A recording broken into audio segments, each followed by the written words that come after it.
like considered acceptable, but Yeah. but I understand if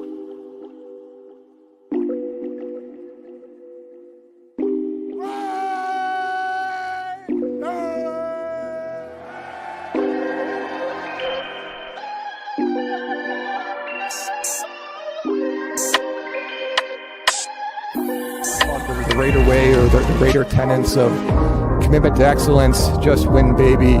Once a Raider, always a Raider. To the back, and he's caught! There for the touchdown!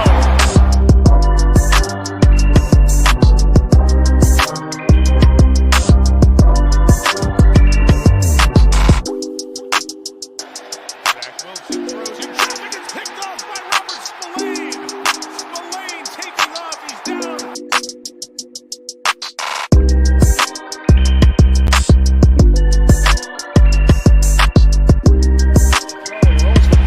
He's in a little bit of trouble, but Adams gets him out of it. He got free in the secondary to the 23-yard.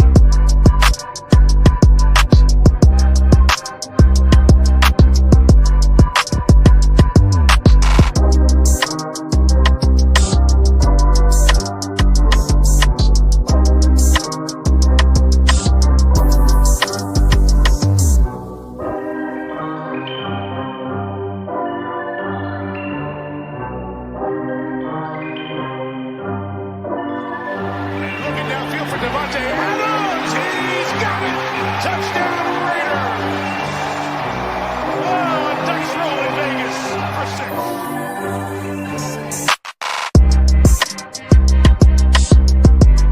The Raiders at the 40-yard line, and O'Connell wants to take a deep shot. And he's got Trey Tucker out there. Tucker diving, and he makes the catch inside the 10.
As a young guy, I had a dream that someday I would build the finest organization in professional sports. You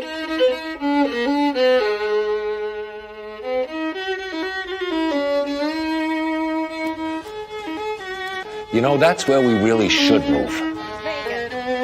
That would stick it to him. Big birthday in Vegas this year. I love Vegas. The man who became defined by 3 words was ready to make history on that day. Just win, baby.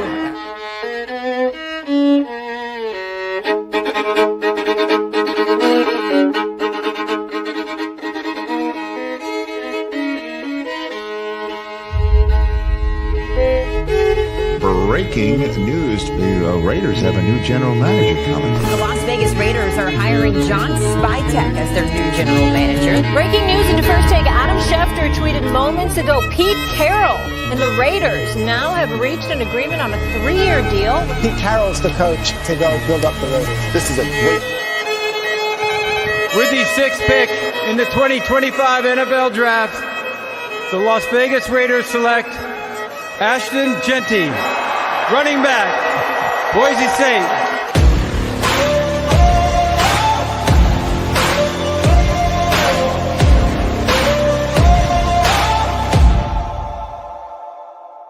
I've got that lightning inside me, son of a god. I'm like a titan that's rising, oh, just you watch. I'm stepping into fate. There is no time to waste. I've got that lightning inside me. This is how how legends are made.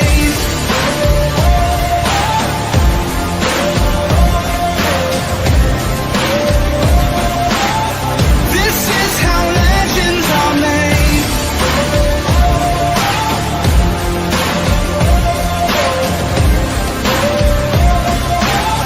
This is how legends are made. I'm cranking up on the throttle, victory is mine. Show you the harder the battle, harder I fight. I've come too far to quit. Step back, I'm going in. I'm cranking up on the throttle. This is how legends are made.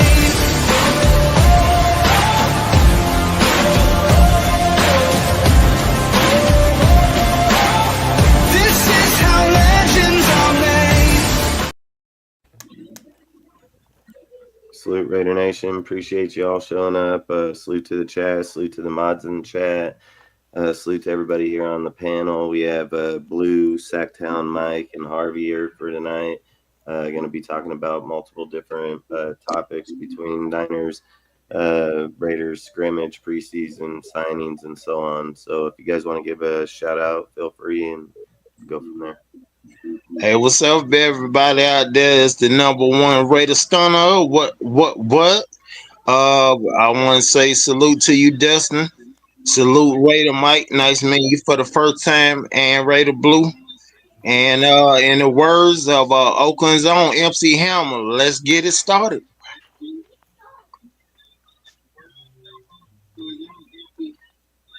Yeah, salute to you, Dustin, for having me on the show. I appreciate it. And Blue, being the middle woman, making sure I was able to get on here. And Harvey, nice to meet you. And chat, salute.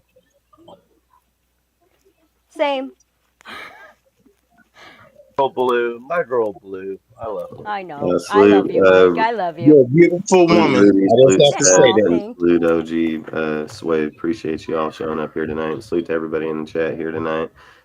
So basically, we can just start out with Niners versus Raiders versus Niners scrimmage. We're going to be playing them on Thursday on the 14th, and then we're going to be playing them on this weekend on the 16th, I think, Saturday. So we'll be playing them in the preseason game.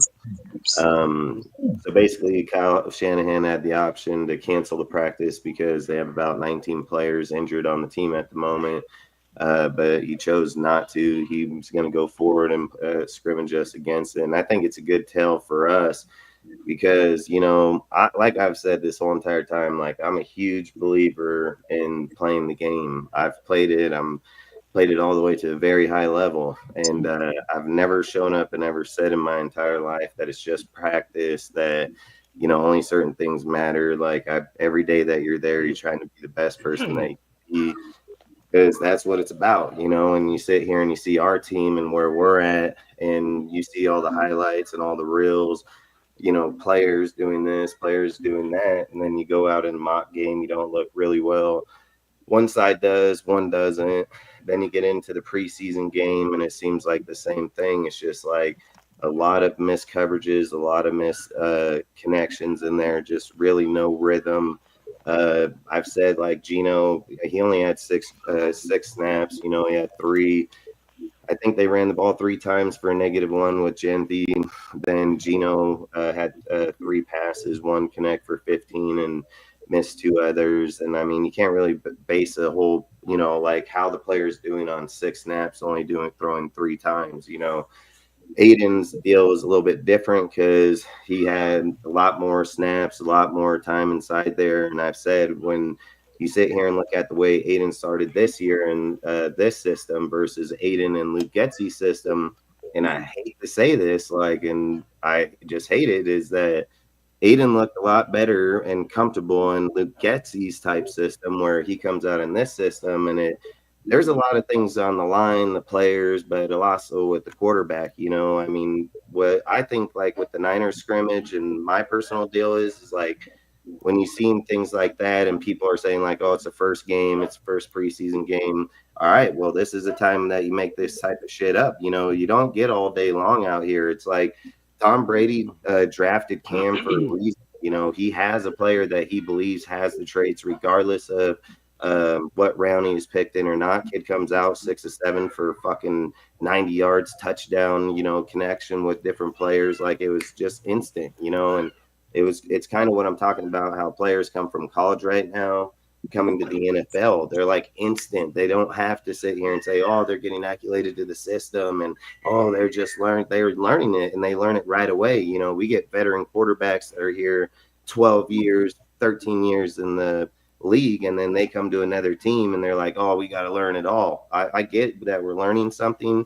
Football is football, at the end of the day, you're learning a new playbook, new deals, but you've also been with the person versus other people not. So this Niners scrimmage, I think, is really important for our team because, one, they need to see where their players are, how they play in this deal against Kyle, because it's what's his name from the Jets it's the defensive coordinator, the head coach that was Robert Saleh. He's the defensive coordinator over there right now, and his defense ain't no slouch. He has a very good defense. So I think this scrimmage means a lot for our team and where we're standing as a player, and especially when Pete stands at the podium and says, we play vanilla, this isn't what we want. We can play better. We should not miss these plays, not miss these type of things.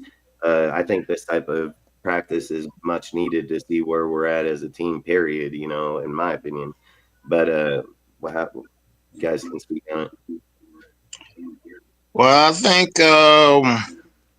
if the offense corrects their mistakes, they can really have a good scrimmage against the 49ers.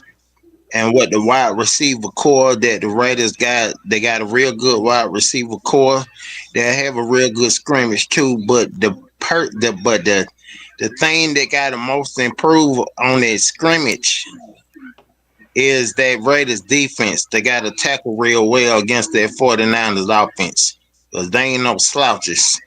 If any team comes short of making mistakes against the 49ers offense, as good as they are, that defense is gonna pay big time.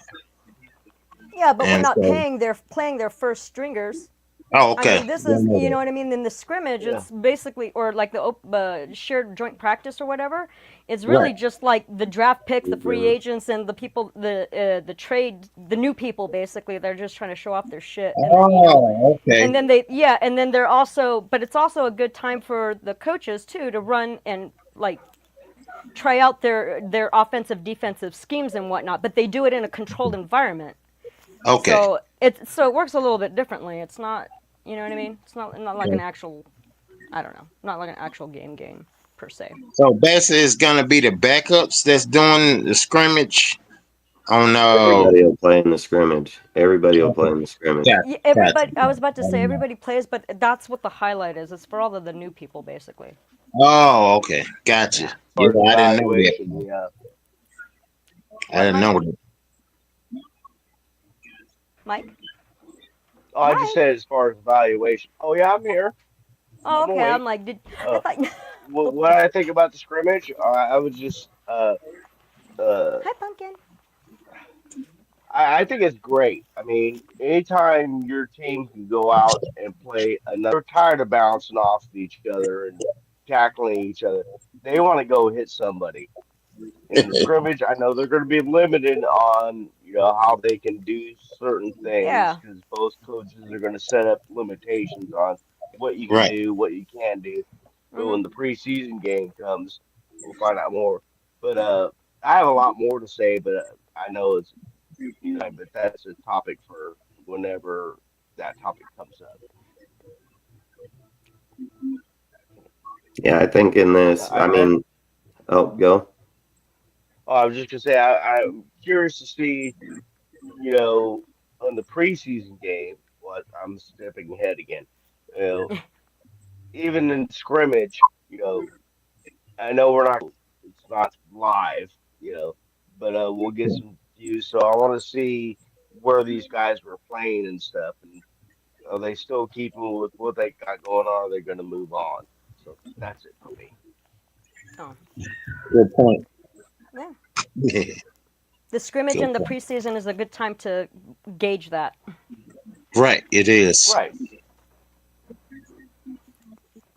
Yeah. You know, Max said he has 100% fight rate in this shit. Like he's coming He with always it. does. Like he's coming with it, and he's gonna Yeah. get in a fight with fucking Trent Williams on that line. Watch, like Max just fucking does it. That's just what he does, and Raiders So do I that. wonder how his forehead is feeling. Back in the old days, dude, you'd fucking punk dudes, just fucking challenge them right there on the fucking field, scrimmage or not. You know, it's like this is the Hey, thing. did you Like hear what I said, the Dustin? thing, like I what wonder how his forehead is feeling. I look where I come from, man. We fucking play to win. Like we don't play to Yeah. lose. You know, like every place we go, I've said it. If we're racing in the backyard, racing to tie shoes, fucking anything in life, like we are trying to be the best. You know, and when we Yes. show up, Yes. you're gonna try to be the best at what you're doing when you're playing. Because I've said it. You know, when people use these things about practice pads, this, that, the other, tell that to Max. You know, Max ain't taking it that way. He's fucking out there to win every fucking snap, every rep.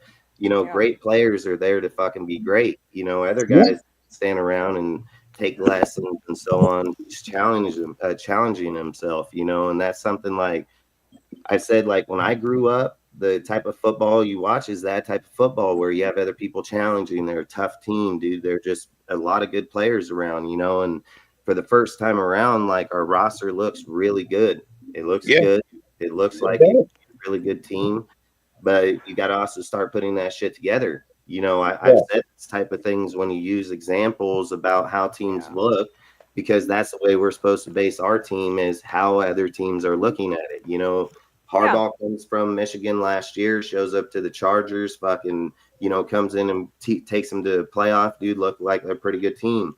Comes out in the very first game of the preseason, against the Lions, and just kicks the dog shit out of them. You know, like Yeah. he's out here to win. You know, like there's coaches that show up to the field, they don't care, they want to win. You know, and that's all I'm It's just supposed trying to be say, that like, way. what point, or how are we going to look at our season if we're not looking at it now to challenge our players, see where they're at? Because is it going to be? Is the way the thing's going to go is it's going to go new system. They just got here. They're just learning. Oh, it's just practice. It's just camp. Well, it's just Right. preseason. Well, it's just week 1. Well, it's just week 3. Well, week 8, season over. Yeah. You know, like we can't do that. At some point, I don't want to go through the season we had last year. because our Oh, the team last see that. decade. is The our last team has so many decade. changes.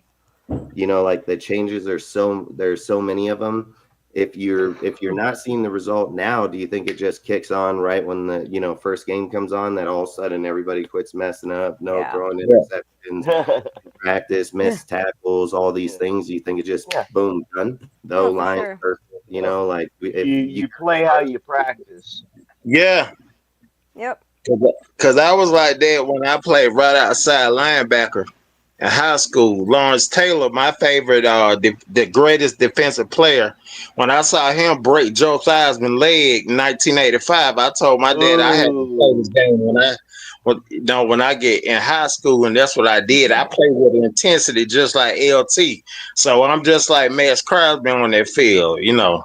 So I understand what Max Crosby coming from. Max Crosby say, I want to win. I don't want to keep losing. Exactly. You know, we haven't, think about it, y'all. I'm 48 years old. The Raiders haven't went to a Super Bowl in 22 years. The Raiders haven't won a Super Bowl in 41 years. When they beat the Washington Redskins in the first blowout Super Bowl 38-9, Marcus Allen was the Super Bowl MVP. That was 1984, y'all. And New Edition, Mr. Telephone Man, was the #1 song in America. So they tell you how long it's been. I want to go back there again. I want to go back to a Super Bowl. That would be I want to lovely, win wouldn't it? one this time. I just don't want my team to go. I want them to win. Well, hopefully we start playing to win instead of just playing to not lose. Because that's been the Exactly. biggest problem over the last decade or so. It's been such a shit show. Yeah. You did said, you know, I was talking to my friend Rudy, And I He's was in the chat. saying, yeah, and I was telling him, it's a damn shame when these players nowadays, all they do is care about is getting paid first. And then, they care about getting paid first. They don't care about winning. That's a damn shame, y'all. That's part of the reason I stopped following the NBA was because of that reason. Because I remember the Raiders of the 70s and the 80s. They wanted to win first, then they wanted to get paid. Because I had a teacher that said, your favorite team is the Raiders. I said, yes, sir. He said, let me tell you something about the Raiders. Back when it was the Oakland Raiders, when teams played the Oakland Raiders in Oakland Coliseum, when they stepped off the field, he said those players were hurt. Yep. And it's not like that no more. Well, that's because it's an offensive-driven game. We don't even have an identity no more, y'all. Raiders don't even have an identity no more. Hell, Raiders don't even have a black hole no more. And I take this serious because when I was in high school, the Raiders, in the early 90s, I used to almost get in fights defending the Raiders. That's how much I love the Raiders. Because the team that was horrible in the AFC was the Raiders. They had a bad record. The Pittsburgh, excuse me, I got to say this, Dustin, you already know what I'm finna say. The Pittsburgh Shitlers was horrible. The Cleveland Browns, the Denver Donkeys. The only team that was ruling the AFC was the Buffalo Bills. The first team that went to 4 Super Bowls and lost 4 in a row. Okay, so I want to get back to the promised land again, y'all. I want my team to win the Super Bowl. Yeah, I think we all want that. I'm 62, so I've been fortunate. Oh yeah, you've been through it. You've been through it just like me. Yeah. We too. I've seen the good. That's what I'm saying. I've seen 3 Super Bowl wins. Old enough. Yes. To remember. Yes. At least I saw one of them when they beat the Washington Redskins. Oh, nice. Yeah. Oh yeah. That. But Mike sat in the black. I was 9 years old watching CBS. And then Al Davis made this famous comment when he hoisted that Vince Lombardi trophy. He said, when you get great players, you get great coaches. And if you get great coaches, you get great players and you get a great organization. And you tell them only one thing, just win, baby. Just win. I remember that. Mike had season tickets. He sat in the black hole. Oh, really? Yeah. Okay. 17 years. 92 through 92 through when they left to go to Vegas. Yeah, okay. 17. I sat by Gorilla. They were a couple seats away from. Okay. And Raider Violator too. Did you sit by him too? He sat on the home side around the 40 or 50. He was behind the bench basically. Okay. But I do know each other. We met in tailgates and stuff like that. Okay. So, yeah. Wayne Maubrey. Yeah, that's my buddy. I like Wayne Maubrey. See, I told you I'm dedicated. I'm dedicated to this. My loyalty runs deeper to the for the Raiders, deeper than the Mafia. So Dustin. See, I told you I'm sorry. I get carried away talking about the Raiders. That's why I love them so much. Keep going, Dustin. Next subject, man. Keep going. No, I just say it's what it is. I mean, at the end of the day, that's what we're here to talk about the team, talk about what experience and things that you do. I mean, it's part of the game, it's part of football. I mean, we all have our own experiences, we all do our own things, So, like I've said, I think in this deal, we got to be able to gauge our players in this scrimmage for sure, and then we need to transition it into the preseason game on Saturday. I think when your players go out by this time in the second game of the season, preseason, you guys should start getting your shit together, like straight up, because by the next one, we got one more to go, and then it'll go 1 week off. Arizona. Hard people. And if you're not got any type of rhythm or connection yet, I've said it. I've said it like people want to get rid of the preseason, and I'm just like, I don't think so, man, because you'll see a lot of good teams. Some teams do start off slow, but you'll see them start picking it up, and then they start figuring out by week 2 or 3 you figure if you skipped out preseason and then went straight to the season, teams that are struggling early on, like we are in the preseason, it would take them until week 6 in the season to get it together, and you'd just be already out of contention. At least in this point, in my personal opinion, you know who your starters are. There's no fucking way you don't go out there and say, I know 90% of the fucking starters on the team already. Like you're going to take a few players that you're going to put in there that may have not have made the roster because they are showing up and they are producing. But the base of your fucking offense, the base of your defense, you want to start getting repetitions with those things. I mean, in my opinion, I think the sooner the better, is to play a quarter. A lot of people say, well, they're not going to play their starters. Patrick Mahomes stepped on the field and played. Like when people want to sit here and say this is the guy people are measuring themselves at the moment, all the guys across the league went out and played. Like we have to start playing too. Like you got to go out there and start challenging your people. And especially when your whole entire staff, your coaching staff, your head coach, everything is fucking new besides your defense. And not only that, your defensive coordinators here, but Pete's changed the whole fucking defense. Pete changed the whole fucking thing from a multi-D 3-4-3 type defense to a Pete 4-3 under defense. His shit, cover 3, not cover 2, fucking get after the fucking quarterback, not get after the quarterback. Two totally different fucking shit here. Like I've said it, I think part of the deal for Pete to be hired here is Mark probably told him, in order for you to take the job, you got to keep Patrick Graham, because why would he just alter his whole entire defense if he was chosen guy there, for that deal? So all I'm trying to say is there's a lot of moving pieces and a lot of moving players here. Absolutely. And I just think we need to most definitely see this Saturday against the Niners in that preseason game. We need to start seeing people play good, like, and get closed down. Fucking, even if it's a quarter, I don't care. Just go out there, play a quarter, start showing that you're pressing on dudes. You're not giving up 40 fucking yards across the middle of the field, not letting dudes just run right up the gut all over again. We were complaining about Spillane giving 5 to 6 yards up the gut. Fuck, dude, they're giving like 7 to 9 in this one, and I don't care if second stringers or not. The Seattle Seahawks only played their second string, and they were fucking tough as hell. They were not easy to go out there and just move the ball, things like that. Like they play tough ball, offense and defense. So I'm just saying, like, in my opinion, the preseason game needs to show us taking that next step with Pete and Chip for sure. The preseason is also important for strengthening your depth. You know what I mean? Because that's largely what you're playing is the second and third stringers or whatever, people trying to make the roster. Like you said, Dustin, you already know about 90% of your first stringers, of your starters. So I agree that the preseason is really the preseason is actually integral for that. Like we need to create depth. That's also the time to start practicing those new offensive and defensive schemes, in real time in a live game.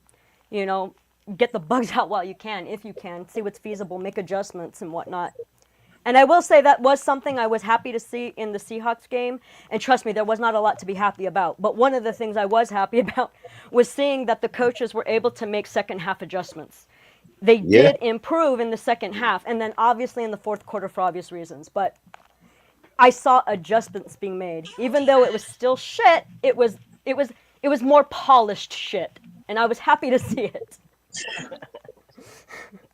But no matter what it is, you just said the magic word. And what is it? What is it? Shit. Thank you. Thank you. Yep. and that goes down the toilet, get flushed down the toilet, right? A polished turd is still a turd. I get that. But it still goes down the toilet, right? We done had too many seasons like that. Thank you, Rudy. I appreciate that. Yeah. When they had too many seasons like that, I'm tired of this. We need to win again, y'all. I'm tired of this. So I done said it like this. I told my friend Oakland Raiders 702. I said, I'm not buying no more Raider gear until the Raiders become a winning team again. How do we define winning? Like more winning? Than 8, like not more 8 or higher. I mean 9 or higher. Excuse me. Well, Nine or put it better? like this. Put it like this. I define winning by maintaining the first number one spot in the AFC, going over 500. That's a winning team. Oh, alrighty. I would just I get say ya. if we're going to talk about minimal win, I would just say anytime your number of Preach, wins Dustin. over your Preach. losses, like Preach, Dustin. This that's man a knows. team. Preach, You know, Dustin. if we're going to sit here and say like Pete's this Hall of Fame coach, he's developed all these players, Chip's this great coach and this, genius fucking mind. Don't forget, John Gruden came in here and destroyed this whole fucking team for a second time, man, in 2018, shipped our best players, everything, still came out with a 4-12 record, and then still came back and kicked the shit out of people later on. I want him Sometimes to come back so bad. rebuilder things are going to take. The difference here is when you play practice, it's like Aiden. You play in practice, you look fucking good. You get out in the game, you look like shit. Big difference, like you can always look good against yourself. It's not fucking hard. When you start playing teams where they want to be better than you, that's when competition comes up. That's when it's at its finest.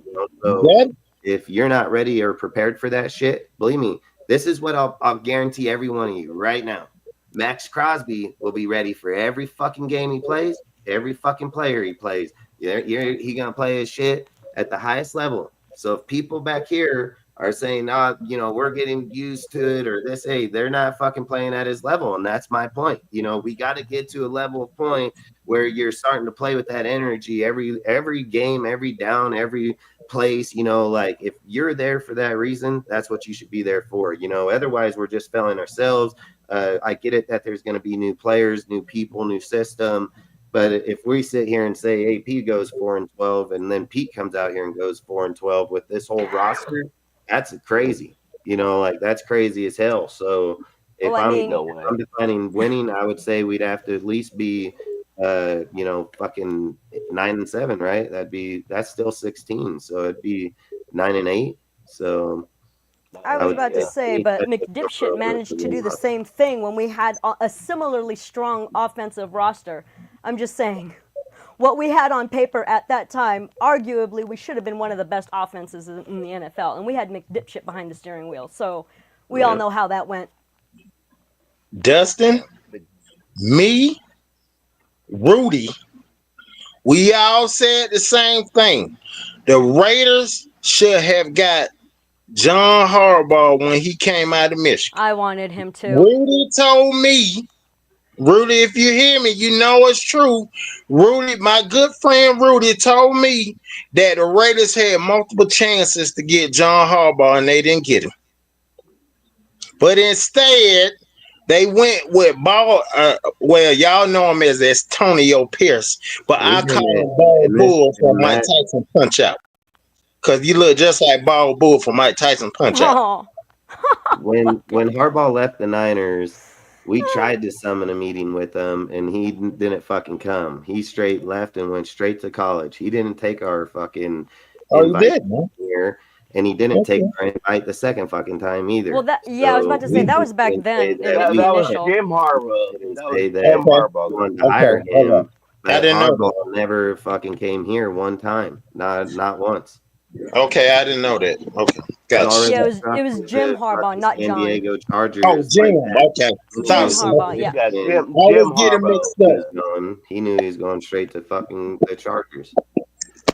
He had his quarterback. He had his team. He brought Jesse Minster there, dude. Like they came around in 1 year, just instantly, And I said be a test to Harbaugh instantly about Slater going down. That's a big ass hit to that fucking team, and you'll still see Harbaugh figure out a way to be good because that's just who the fuck he is. I said it, like if Mark had any balls, he would have hopped out in front of fucking San Diego and fucking said, "Hey, I'll give you fucking $20 million a year. I don't give a fuck as long as we're winning." For all the money he gave to these other dipshits, he could have got him. Fucking Josh there you go. Just fucking fired, and now we have his descendant here. Like, yeah, fuck that. Not even coached any type of football. And we're over here like, make him the fucking head coach because when John Gruden built the Raiders, and then he had to resign, and Rich Bisaccia took over. The team looked good because Derek Carr knew the offense. He literally sat at fucking John Gruden's house every fucking night, right next door. He knew how to call the fucking team. He knew it better than anybody on that damn line, and that's why he fucking looked good. And they give Rich the credit, which is a good dude. I don't have an issue with Rich, but this is the facts. Once he left the team, people seen this shit in 2000 with Bill Callahan and them, dude. They were like, hey, we're not fucking doing this. And, they let him go back to special Bill teams. Callahan, the one that Bill Callahan, the one that sabotaged the team for them not to win the damn Super Bowl against the Buccaneers. No, even Jerry Rice said it. Yeah, the Raiders already seen it happen. And then when Josh team, and then he fucking left, and AP took over the team. It was Josh's fucking team. It was his squad, his players, his fucking coaching. And then they got to the end of the year, they fired him, and then guess what? AP sucked. You know, like when you move on to your own shit after somebody just built the whole fucking thing, of course it's gonna be fucking good. John knew how to build teams. He did it earlier, fucking in the early 2000s.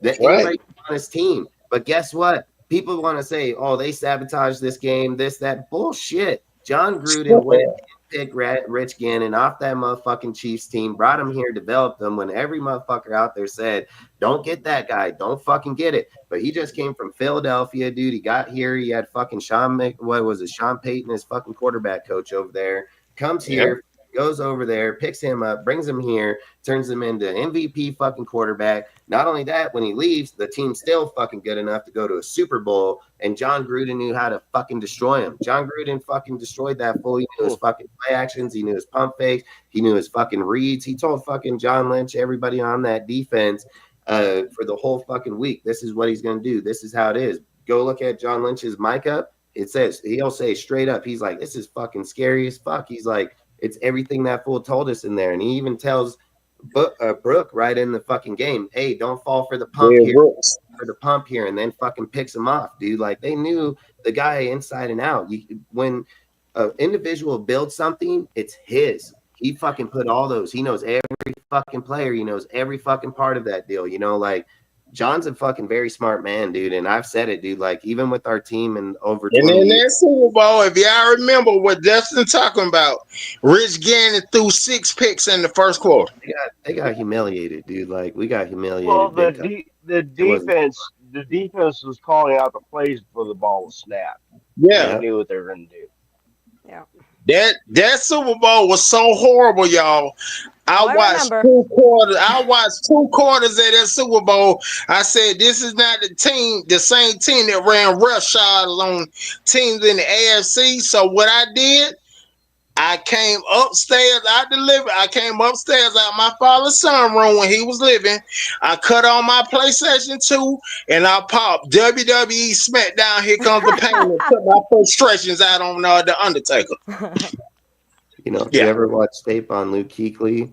Luke Kuechly watches so much tape, knows about the players and the way that they move, tendencies, what they're doing on the line. He'll be on the defense telling the fucking offense what fucking they're gonna run a fucking toss right here. They're gonna fucking go, and you'll hear the fuck guys on the line say, "What the fuck? Like, what the fuck?" Like, he knows the fucking deal. Cam challenged him right on the fucking deal one time when they were out there because he called out his deal. Like, some people watch film, they can read players, and especially a guy that built the team, you know, like it's not hard for people. It's their design. It's their shit, you know, like I'd be like, fucking, I built it, but you're going to run it better. It doesn't work like that. You know, look at Bill Belichick's fucking descendants. Everywhere they go, they suck, dude. Like, it doesn't work like that. If you draw it and you make it, you know how to take it apart, you know, like straight up. But I remember Jerry Rice had said that the Raiders that season, if y'all remember, the Raiders was running the football real good. And then all of a sudden, Jerry Rice said, Bill Callahan said, we're going to throw 26 times in the Super Bowl. Jerry Rice said, what? How are we going to go from running to passing? Stupid. And that's how they lost. Because of Bill Callahan. Bill Callahan did not like coaching the Raiders. He sabotaged the Raiders. Well, I can tell you this. If I was Jerry Rice and Tim Brown and they told me that they were going to throw the fucking ball more and they were going to run, I'd be like, hell yeah.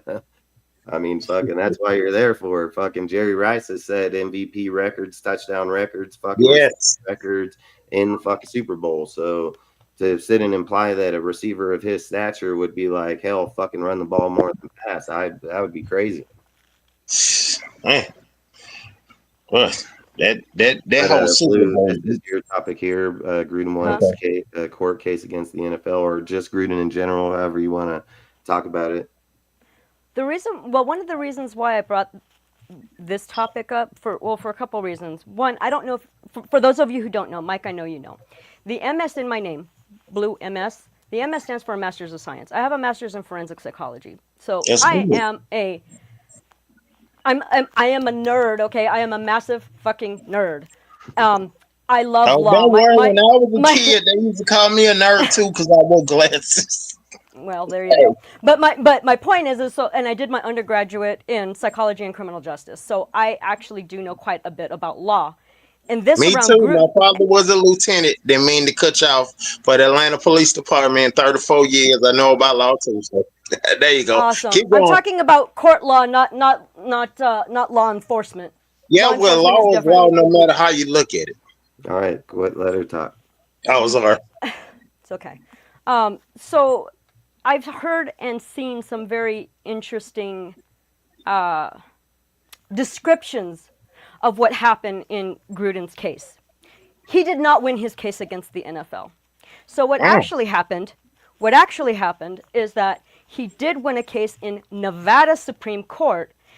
Basically, his argument was that, or his lawyer's argument was that, Gruden should not be forced to go into arbitration as per the NFL Constitution. Basically meaning that Gruden's wanting to sue the NFL and Goodell, for good reason, I guess. His wanting to sue the NFL and Goodell should not have to be out of court, as the arbitration would say, and it would be overseen by Goodell, and he would be the decider on the matter, which is problematic for obvious reasons. Instead, he can now proceed to fight this decision in a Nevada court, which is better for him. And from a legal standpoint, I understand why.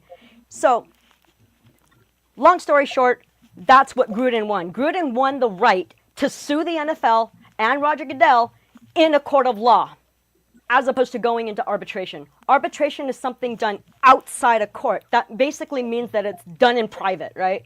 Goodell is the judge, the jury, and the executioner. But what happens when you're trying to bring complaints against him, and he's the one deciding everything? Anybody see a problem with that? Yep. So that's why. So basically, and it was actually the NFL Constitution. So their legalese, right? Right. Their description is very what they call unambiguous, meaning it's explicit. It says it very specifically in the contract. It says active employees, current employees are subject to arbitration to decide, any disputes, right? Right. So the Nevada Supreme Court said, well, at the time, Gruden had resigned. So he was no longer an employee. So you can't force him to go into arbitration. Then when they looked at it further, they also said, well, wait a minute. The arbitration clause in the NFL Constitution is what they call unconscionable. And what that basically means that it's unfairly one-sided or oppressive, which is what I was saying, that, because Goodell would be the one responsible for overseeing the whole thing, right? So if you have a complaint against him, well, it's, you're kind of fucked. Yeah. So that being said, so many words. Yeah, I know. I'm sorry. So hopefully I said it concise enough. Yeah, you did. Okay, so yeah. I get so it. Essentially, I get it now. I had no idea about all this. Yeah. Me neither. Well, most people are like, well, see, case in point, if you read the ticker, it says Gruden won his case against the NFL. No, he didn't. Okay. He didn't. Now the case that he's trying to prove, that he's actually going after them for, is is malintent, basically, that the NFL and Goodell leaked his old emails with the intention. I heard that part. With malintent. Yeah, and that's the thing that he wants to sue them for. So let's also make it even more clear. He did say those things. He did say misogynistic, racist, and very conservative sexual opinions in his emails. He did say those things. He did do those things. But what he's pissed off about is that, one, he got caught, and it was because the NFL, Goodell, leaked those emails out. So what he's saying is that they did that on purpose to make sure that he would get caught and get canned and all this shit would happen. Which, quite frankly, I believe. I think they were using Gruden as a red herring, as a scapegoat, because they didn't want to draw attention to all the bullshit that was going on with Watson. Because of all the bullshit that was going on with Watson. So they used him as a red herring and let him create his own drama. But mind you, this is all from a legal standpoint, which I'm going to toot my own horn here. I'm very good at being objective when it comes to law. That does not mean I condone any of the things he said, his perspectives, or any of that shit. I don't. But from a legal perspective, the man has a leg to stand on. Let's put it that way. Yeah, proving his case, though, proving the malintent, proving that they did it on purpose, that's another story. That doesn't mean he will win. Just because it makes sense doesn't make it so. And it also, just because it sounds right, sounds fair, doesn't mean it's going to happen from a legal perspective. Yeah, the NFL appealed. Thank you for coming to my TED Talk. Yeah, the NFL appealed that case today. They appealed Gruden's win today. Yeah, and that's expected. Of course they are. Yeah. And since you explained it so well, Raider Blue, I just have this to say to you, I'm finna pay you the highest compliment. It's difficult to be modest when you're so great. Oh, Harvey, thank you. I appreciate you. Thank you so real much. Recognize real. One hundo. I would tell them just go open up Jerry Jones's email because he's a fucking pervert. Well, there you go. Case in point. Dan Snyder. Wow. Now, I didn't know that. Dustin teach me something every time I get on his live.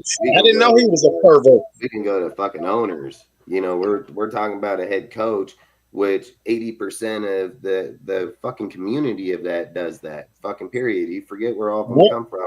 College frats, fucking fraternities, shit like that. These fucking guys talk shit on people all the time. Wait a minute, not Mr. Jerry Jones. Not Mr. Jerry Jones that said in 1993, neck and neck. Jones was look, arm in arm with Jimmy Johnson.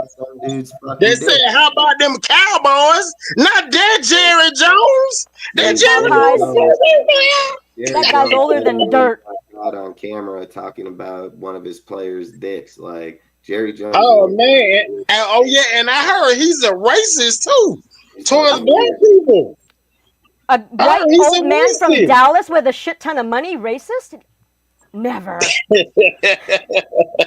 Hey, Dustin, real quick, I want to address this with Rudy.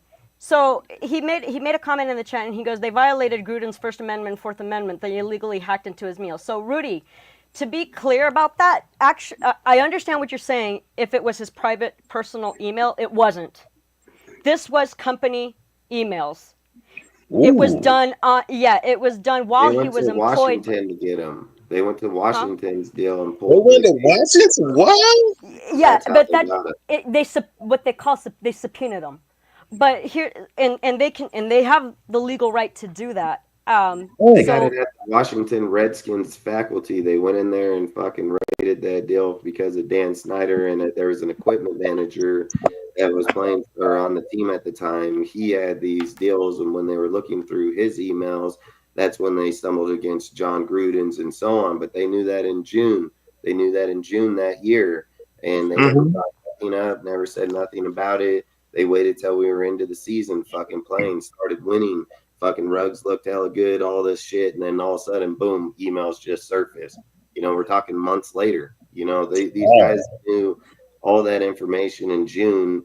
And like I've said, the NFL is weird. It's a powerhouse. It's just like I've said, when you look at the world Illuminati or whatever you want to consider the world people. Conspiracy theories. Yeah, when motherfuckers want to run shit, they're going to run it. That's just what they do. We're talking about 32 teams in your eyes of NFL teams, right? That's how you're viewing it. Like, these are 32 NFL teams. They're looking at it like we're the only 32 NFL teams in the fucking world. We're billionaires, dude. Like, this is our shit. You know, like, they're powerful. Yeah. They run it, dude. It's like, it's why Roger Goodell keeps pushing the court case, because he wants to get Gruden in their fucking court. That's what he wants to do. But Gruden's fighting them to not fucking go in their court. He wants to fucking bring it to the Supreme Court right in front of real motherfuckers. Let them fucking judge on it. He don't want to go in the NFL court, because if he does, it's favored by fucking Roger Goodell. They're going to shut him down and fucking pack him away. That's why Gruden's fought this shit so hard the whole entire time, you know, like, and he got Gruden and his lawyers, but he got denied in Nevada the first time. When Gruden fought that case, he got denied. Nevada denied him. It was the NFL that denied it, and then it moved up to the Nevada Supreme Court and said, no, you cannot do this. He cannot be forced into arbitration. This can be proceeded in a Nevada court. So that, you know, hypothetically speaking, everything is equal and, you know, blah, blah, blah, and all the things, right? Yeah, and he won it this time around. He got denied the first time, and he won it the second time, you know. Like, it moved up to a higher court, that's why. Yeah, they're going to fucking, and the NFL is going to try to challenge it, because I don't think it has anything to do with hushing Gruden up. It's the fact that they're going to challenge it, because they're going to say, hey, Gruden won the case. We're not going to argue that. But we want to challenge not letting the emails get out, because with Gruden winning, he can release the motherfucking deals. It's his shit. They can throw it out there now. So the NFL, they're going to fucking challenge it to say, nah, man, we can't let those emails get out. It's going to hurt too many teams. It's going to fucking hurt too many franchises. That's the reason why they don't want to do it. When you're that rich, that powerful, it's like I said, if we just start popping up everybody's fucking emails, we're going to see some weirdo shit, you know, like some straight weirdo shit. But his actual reason for suing them isn't that, though. It's not whether or not they released it. It's that they released it with malintent. In other words, they did it deliberately to fuck him. No, again, that's what his actual. I'm saying that's the part he won. I'm saying the NFL challenging today to appeal it. I guarantee that they're going to appeal to not get all the emails to leave. You know, like once they win the case, those emails become public. That's public information at that point, and they're not going to want that. You're right, but that's not what they're appealing, though.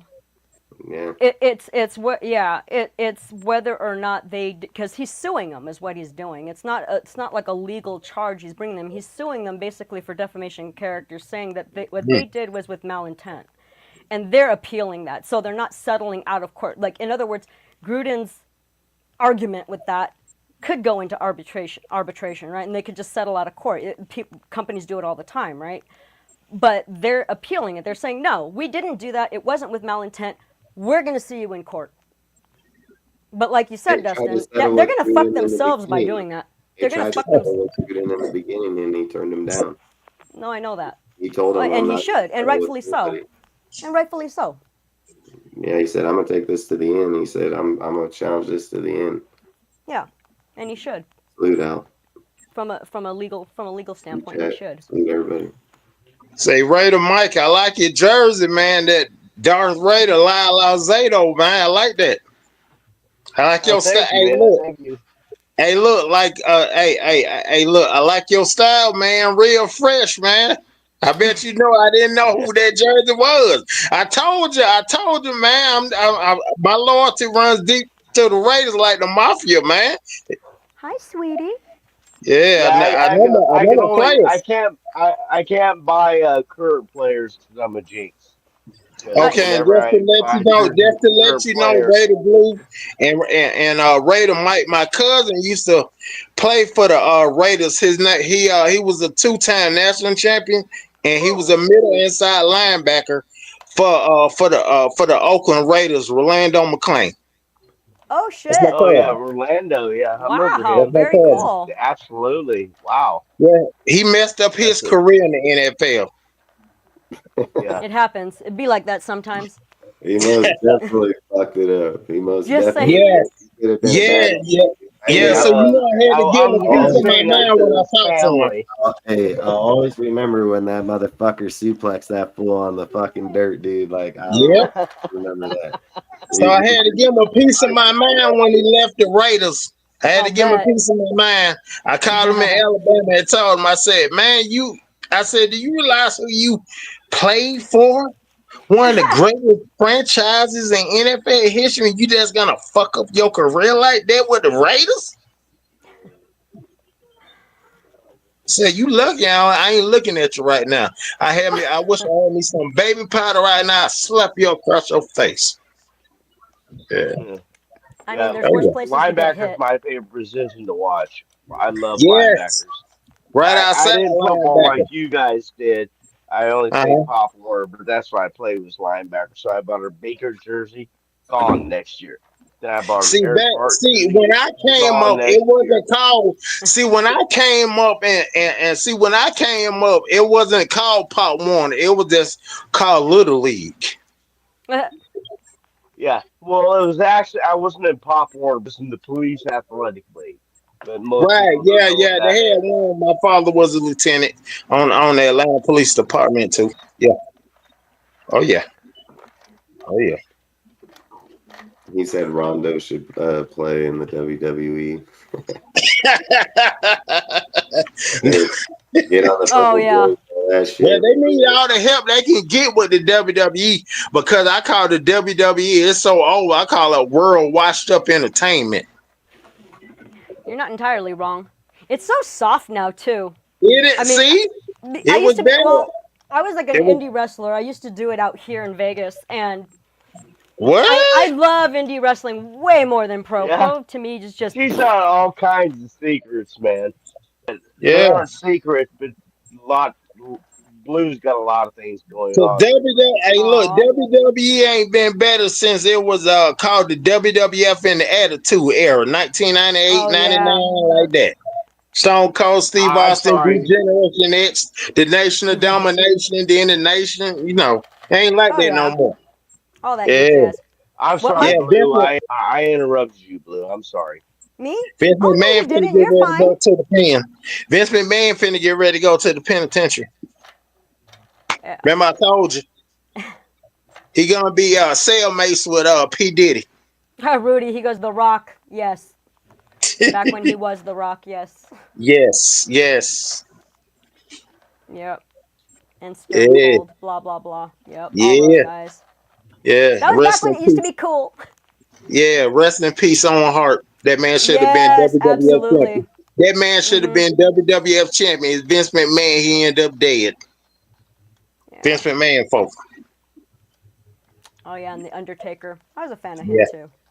Oh, yeah. Undertaker's a legend. I remember when he was in WCW, he used to tag up with Dangerous Dan Spivey. They was known as the Skyscrapers, managed by Peanut Head himself, Big Teddy boys. Long. Yeah. Yeah, yeah. God, Dustin, are we boring you? Nope, you guys do your thing, man. I mean, Yeah. He's I like, can how go is this all night football when it comes related? to old. if I get to a point, I'll make sure Oh we yeah, just to tell you this, just to tell you, Because I'm hey, about look, Raider Blue, to move on right now. hey, Raider Blue, just to tell you this, guess what happened to me in 1986? I went to a private school named Mount Vernon Baptist Academy, right? And they had a shoe store called Freeman Shoes. Well, all the wrestlers and entertainers, they couldn't find the shoes that the city that they in. They came straight to the ATL to get their shoes. And so my father picked me up, from school. He had a silver 1986 Cutlass, and the roof was black. Ooh, nice. Look, silver and black. It's a Raider thing. You Of tell course. me. So I'm waking up. I'm waking up out of my sleep. My dad knew all the wrestlers anyway. Because he Right. used to work like the Omni down here. It was an arena called the Omni. and then the Georgia Municipal Auditorium, right? And then the Atlanta Fulton County Stadium, so he knew all the wrestlers. That wrestle NWA, right? So he said, I never heard it. There goes some wrestlers getting out of a limousine. I'm like, wait a minute. Look, J.D. Dillon, Nature Boy Ric Flair, Oh my God. Laura Anderson, Tony Blanchard, and Lex Luger. I'm grabbing my God. Damn, it's the four Did you shit yourself? I see them on TBS every Saturday and Sunday. So they talking in the front, right? I get out the back seat and I'm wrestling across the street. And that thing, you know, I almost get hit by a Mercedes Benz trying to cross the street to meet the four horsemen. My mom come over and grab me by my collar and say, get your ass across the street, boy. You ain't finna get killed over seeing no white wrestlers. So my daddy knew all of them, right? My dad knew all of them, right? So I go in. I didn't care about me and J.J. Dillon. I didn't care about me and Arn Anderson. I didn't care about me and Telly Blanchard. I didn't care about me and Les Luger. It was only one person I wanted to meet. The limousine riding, jet flying, kiss stealing, wheeling dealing, son of a gun. I met Ric Flair. Yeah. I said three of this man quotes. Look, I'm 12 years old, right? I said three of this man quotes. I told him what suit he was wearing when he said the quotes. He said, how old are you? I said, I'm 12 years old. He said, you know my quotes, man, I know my own. My mom said, see, Mr. Flair, I told you, don't get him started. He study you like homework. And see, that's what you call putting your body on the line to meet a legend. Hell yeah. That's so cool, dude. I'm like, I'm surprised you didn't shit yourself in front of him. No, awesome. I almost got hit by a car. I almost got sent to the hospital. But I did pose with him.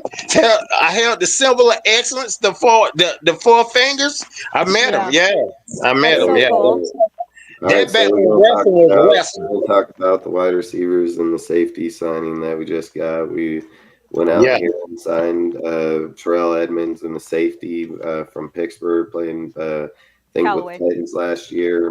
Really good player in my opinion. He can cover, he can run. I mean, I didn't even know that he was going to be out there to sign him to begin with. Putting him in this backfield with our players here, if he shows up healthy and can play, you know, at his level that he has in the past, I think it's a really good ad for our team for sure. Yes, it is. Out and signed the wide receiver, Callaway. He was obviously here a few years ago. He's from the Saints. He was on our team, I think, in 2023, if I remember right. It was 23, yeah. Yeah, so well, he was on the practice squad. Yeah. And, why did he get cut in the first place? What happened? I have no idea. I think he wasn't good enough. I was about to say there was somebody better.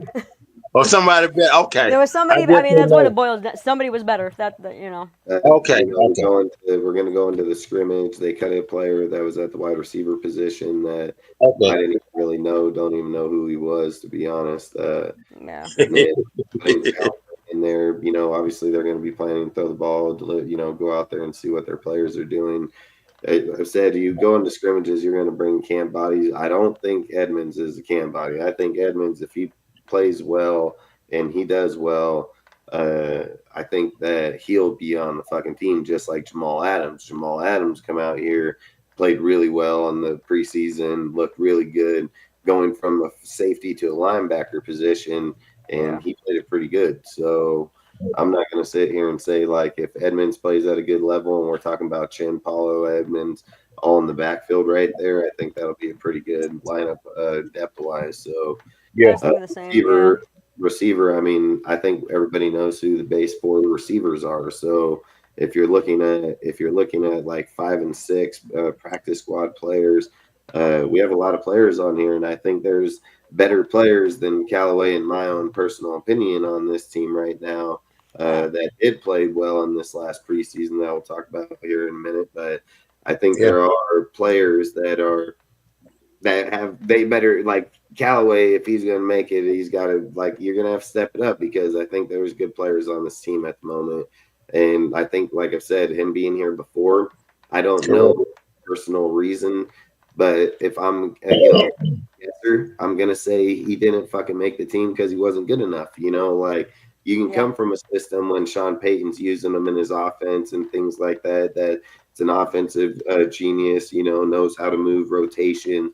Always looking to give it to anybody and everybody, not just somebody. Like that's who he is. But when you make transition somewhere else, it doesn't mean that guy knows like that. Doesn't even know if he can get outside 3 fucking receivers on the team. Like the NFL doesn't have that quality of genius on every fucking team. So when different players go somewhere else trying to get into that system, maybe they just can't be favored because they're not throwing it to their 5s and 6. So I would just say, like, right now, in my opinion, you got to go Jacoby, Thornton, Tucker, and Beck right away. 4 dudes right there. So I've even said you got your 2 tight ends. That's like your 6 right there, Marin, Bowers. So Speed kills. I think you're Speed looking. kills. Yeah, I think you're looking at special teams players, somebody that comes out in 5 wide formations, things of those factors. But I think Callaway could be a good option if he comes in, plays well, things like that. But there's other guy on here I would like to see play better than him anyway. So, but I like this for both. To be honest, I like both. I think Callaway was brought in though largely because of they wanted to leverage his experience. I mean, but his familiarity with some of the front office stuff. But he's also versatile enough to where he could play special teams for because he has experience doing the returning punts and kickoffs. So he's a versatile player, and he's familiar, like you were saying, with Sean Payton, but also with Dennis Allen, and with Spytek. So yeah.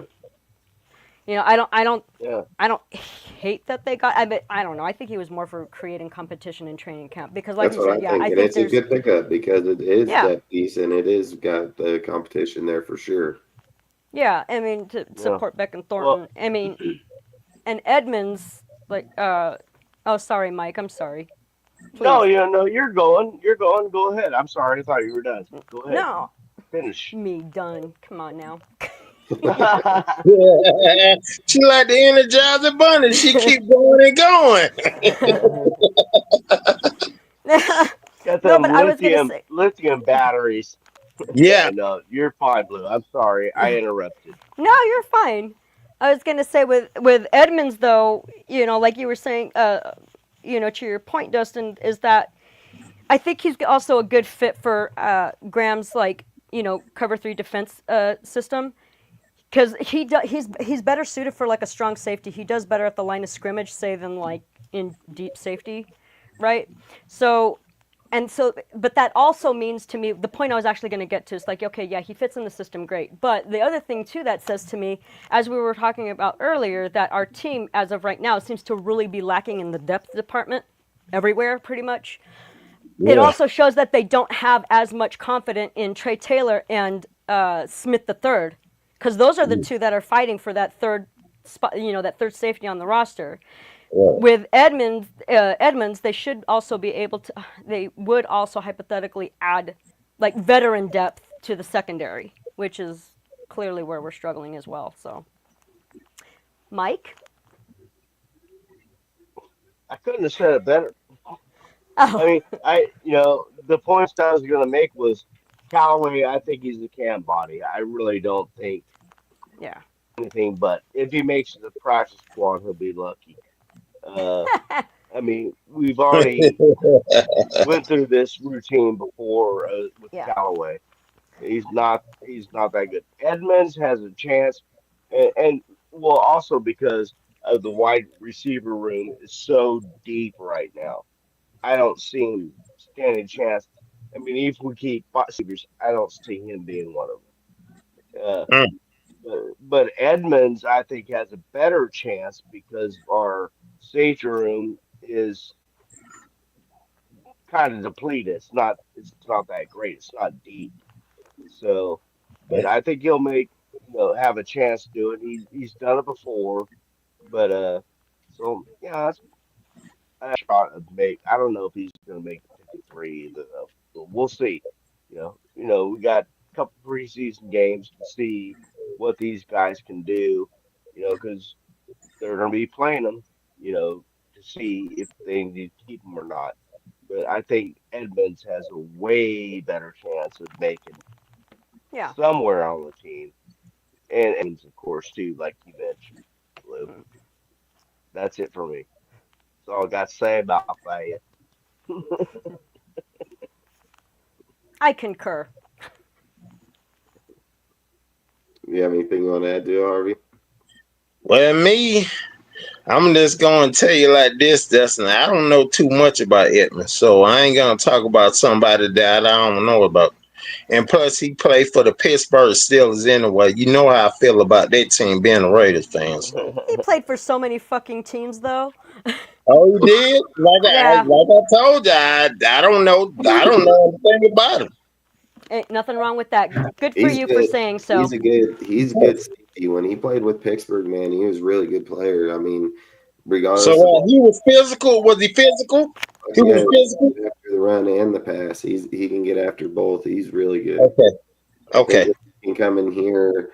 Yeah, we definitely need that. If Pete plays his system like he did in Seattle, and he built a chin with Edmonds, dude, it's better. Paulo's just not ready at the moment. Like, I think he will be ready, but I think Paulo needs to get into games. He has to be able to rotate. I don't think you're just going to try to dominate it to him. I mean, Chin over there, he can play either way. He can play outside. He can play inside. He can play at the line. That's what Dan Quinn did with them over there in Washington. And Dan Quinn is a disciple of Pete Carroll. So he knows where he can move Chin and what he can do with Chin.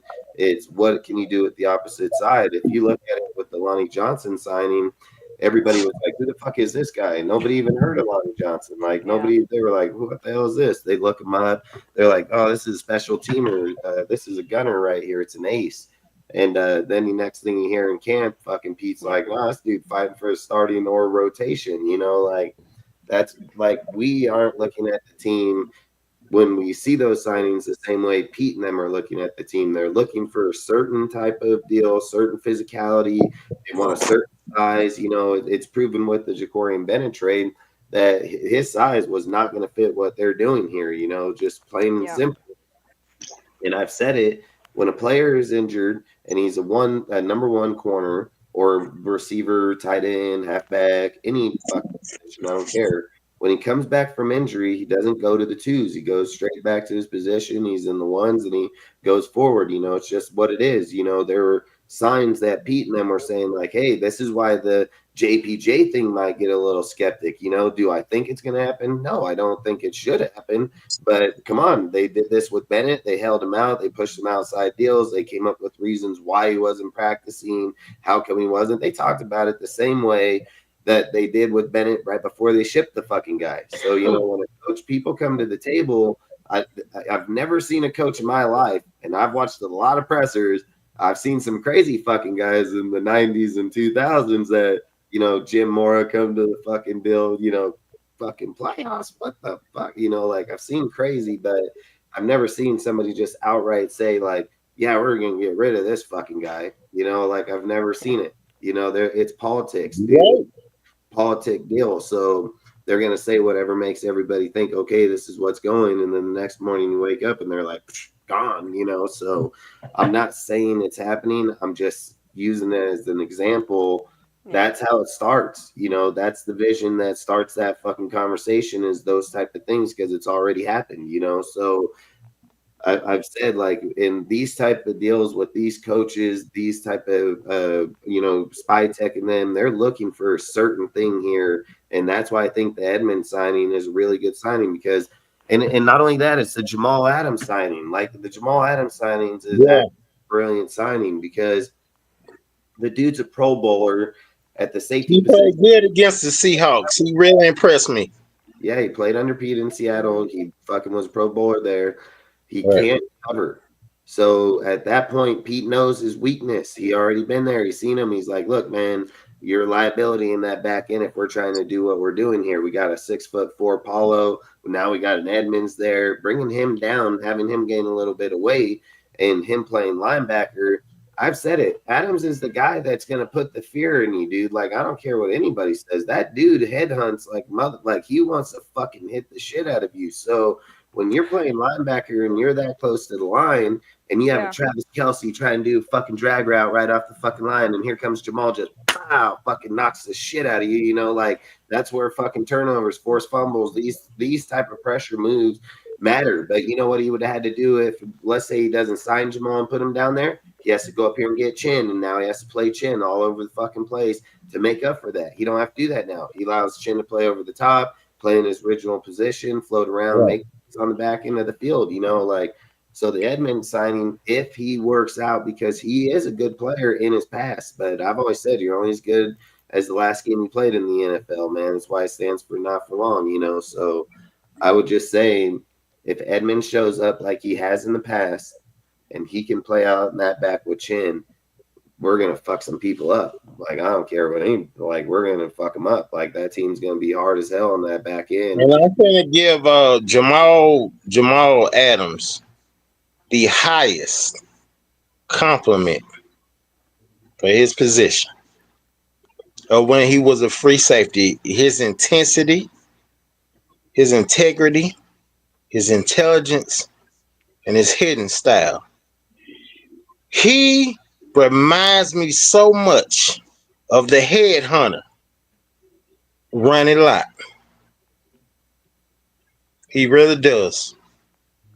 Because I seen that man lay some hits on some wide receivers that I haven't seen since Ronnie Lott, or even the assassin himself, Jack Tatum. That man, my baby. He's one of the jerseys I Hey got. now, He was my first jersey. hey now. That was my first jersey. Was the assassin? Tatum. Jack Tatum. That was my. Of course. Okay. Let me tell you this. Let me tell you this. I remember it was a movie that Samuel L. Jackson played in called SWAT. It was called SWAT, right? And so something happened to this suspect they was running after and caught. And there was this guy, this little boy, he was like 13 years old. Black kid, right? And he ride on a bike, and he see the suspect lying on the ground. And the little boy said, "Wow, he looks just like Jack Tatum."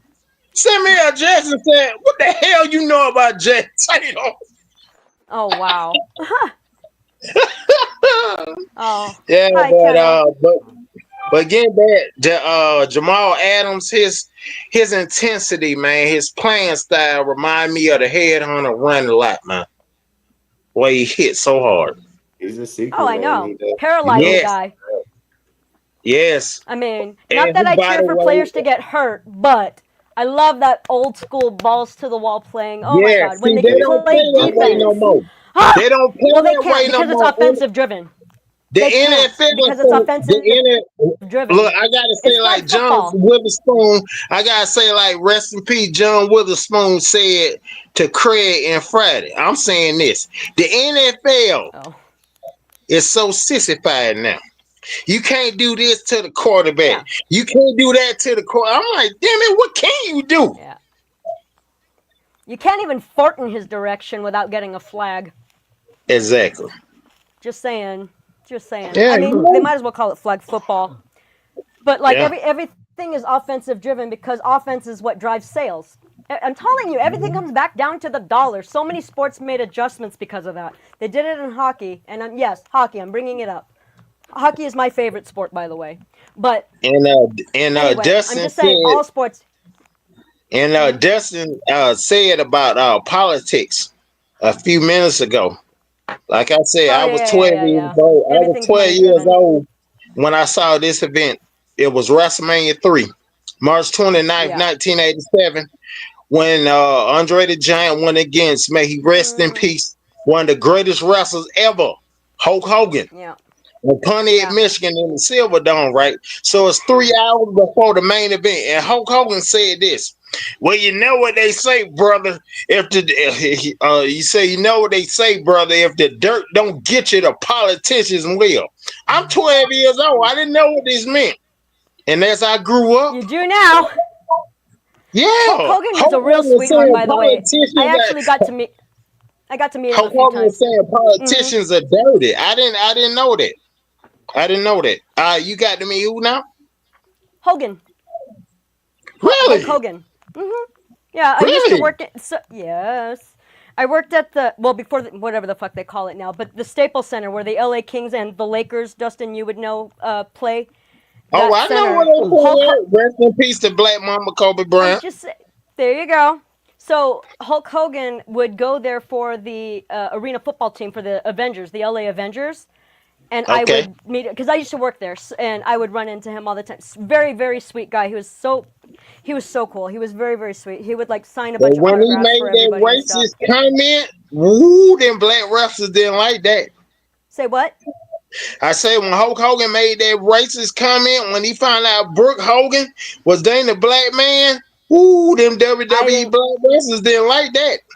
I'm like, I didn't hear about that. Oh, you didn't hear about that? Ooh. No.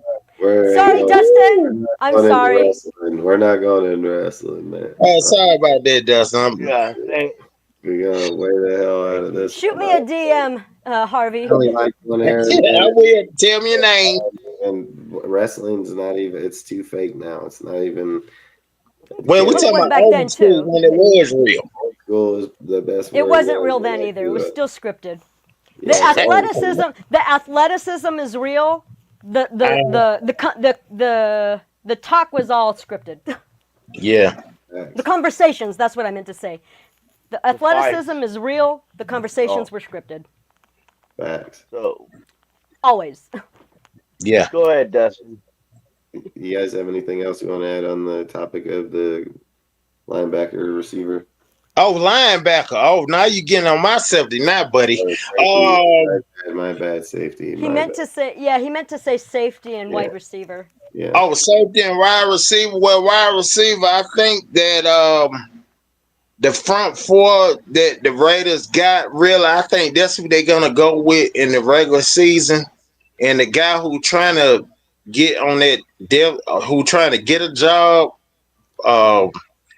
I think personally, my opinion, he might make it, and then it's a chance he might not. So I think the front four that they already got, I think those the wide receivers that's gonna be the wide receivers going into the season. Really. DeAndre Thornton and the rest of the guys. Yeah. That's my opinion about it. Way to sum it up. Yeah. Short and sweet. Hey, like me. That's right. Oh, okay. Oh, of course. Yes. Yes. Well, I don't know about the sweet part, but. If you guys you gotta think positive, sweetheart. I just say this. Mother Nature must have made you. You got to smile like the rising sun. You're the one, honey. Aww. But look, don't tell your husband I said that. He's in the chat. He heard you. Oh, he heard you. Oh. He's in the chat. He's in the chat. David's out there. David's out there. I didn't know. I can't see the chats. David, I just want to throw this quick salute out to David. Yeah. Love you, brother. So, like I said, that wide receiver core that they got right now, that's the four. I think that's the one they're going with in the season. Like I said, speed kills. 19 players are injured in the Niners for the Niners there. Oh, that's bad. That's bad right there, but. All right, so look, we're going to move on to the next conversation. It's going to be Cam and Shurik should get more playing time. In case people don't know, that's Bo Jackson's great nephew, which is I got his jersey, by the way. Is obviously Tom Brady's pick in the 6th round pick. So look, this is how I look at things, man. Like I've always said, I'm a realist in my team. I'm a realist to the sport. I don't try to fool anybody or talk about anything. If you look at the way that the draft went this year and you look at players where they were at in certain rounds, certain positions, we had two picks, I think in the 3rd round this year, and we took lineman when we could have took Shador. We had a 4th round pick. We could have took Shador. We had a 5th round pick. We could have took Shador, and we could have did it with Quentin Ewers. We could have did it with numerous players that have good potential coming in here if you're coached right. And Tom Brady signed off to take frickin' Cam Miller. There's a reason that he likes him. There's a reason that the tangibles. Look, he probably has tangibles in the pocket, how he reads things, processes things. And Tom's like, hey, we can teach him how to pass. You know, like there's just certain things that certain people like Tom can look at and analyze right away. He fucking sponsored fucking Shador. He played, trained with them for a few times. That was a good thing. Get ready to say that. That was his guy. That was his guy. They brought Quentin Ewers here to interview him, things like this. And I get people say like, oh, he played with the third string. Look, and I like Aiden. I'm an Aiden fan. I picked him to our team. I picked him in the 4th round. I knew we were drafting him. I picked him in our pick lineup that I knew we were getting Aiden. The difference is Aiden's been through multiple systems. He's had multiple times. He's had a process, dude. Like he's gone through this deal. And I've said it even earlier to start the show that Aiden's progression looks like he looked better under Luke Getsy than he does under Chip Kelly at this moment. He just doesn't look like he has a connection with players downfield, underthrowing him by 10 yards, dude. Like good players don't do type shit like that. They'll just throw the ball away, dude, and fucking replay the down. Like if you miss the play, you miss the play. But when you start just chucking it up in the air, there's the little things that start clicking in your head is like, are you getting scared in the pocket? Or are you just trying to get rid of the ball? Like what is the playing process? Well, he's always playing scared.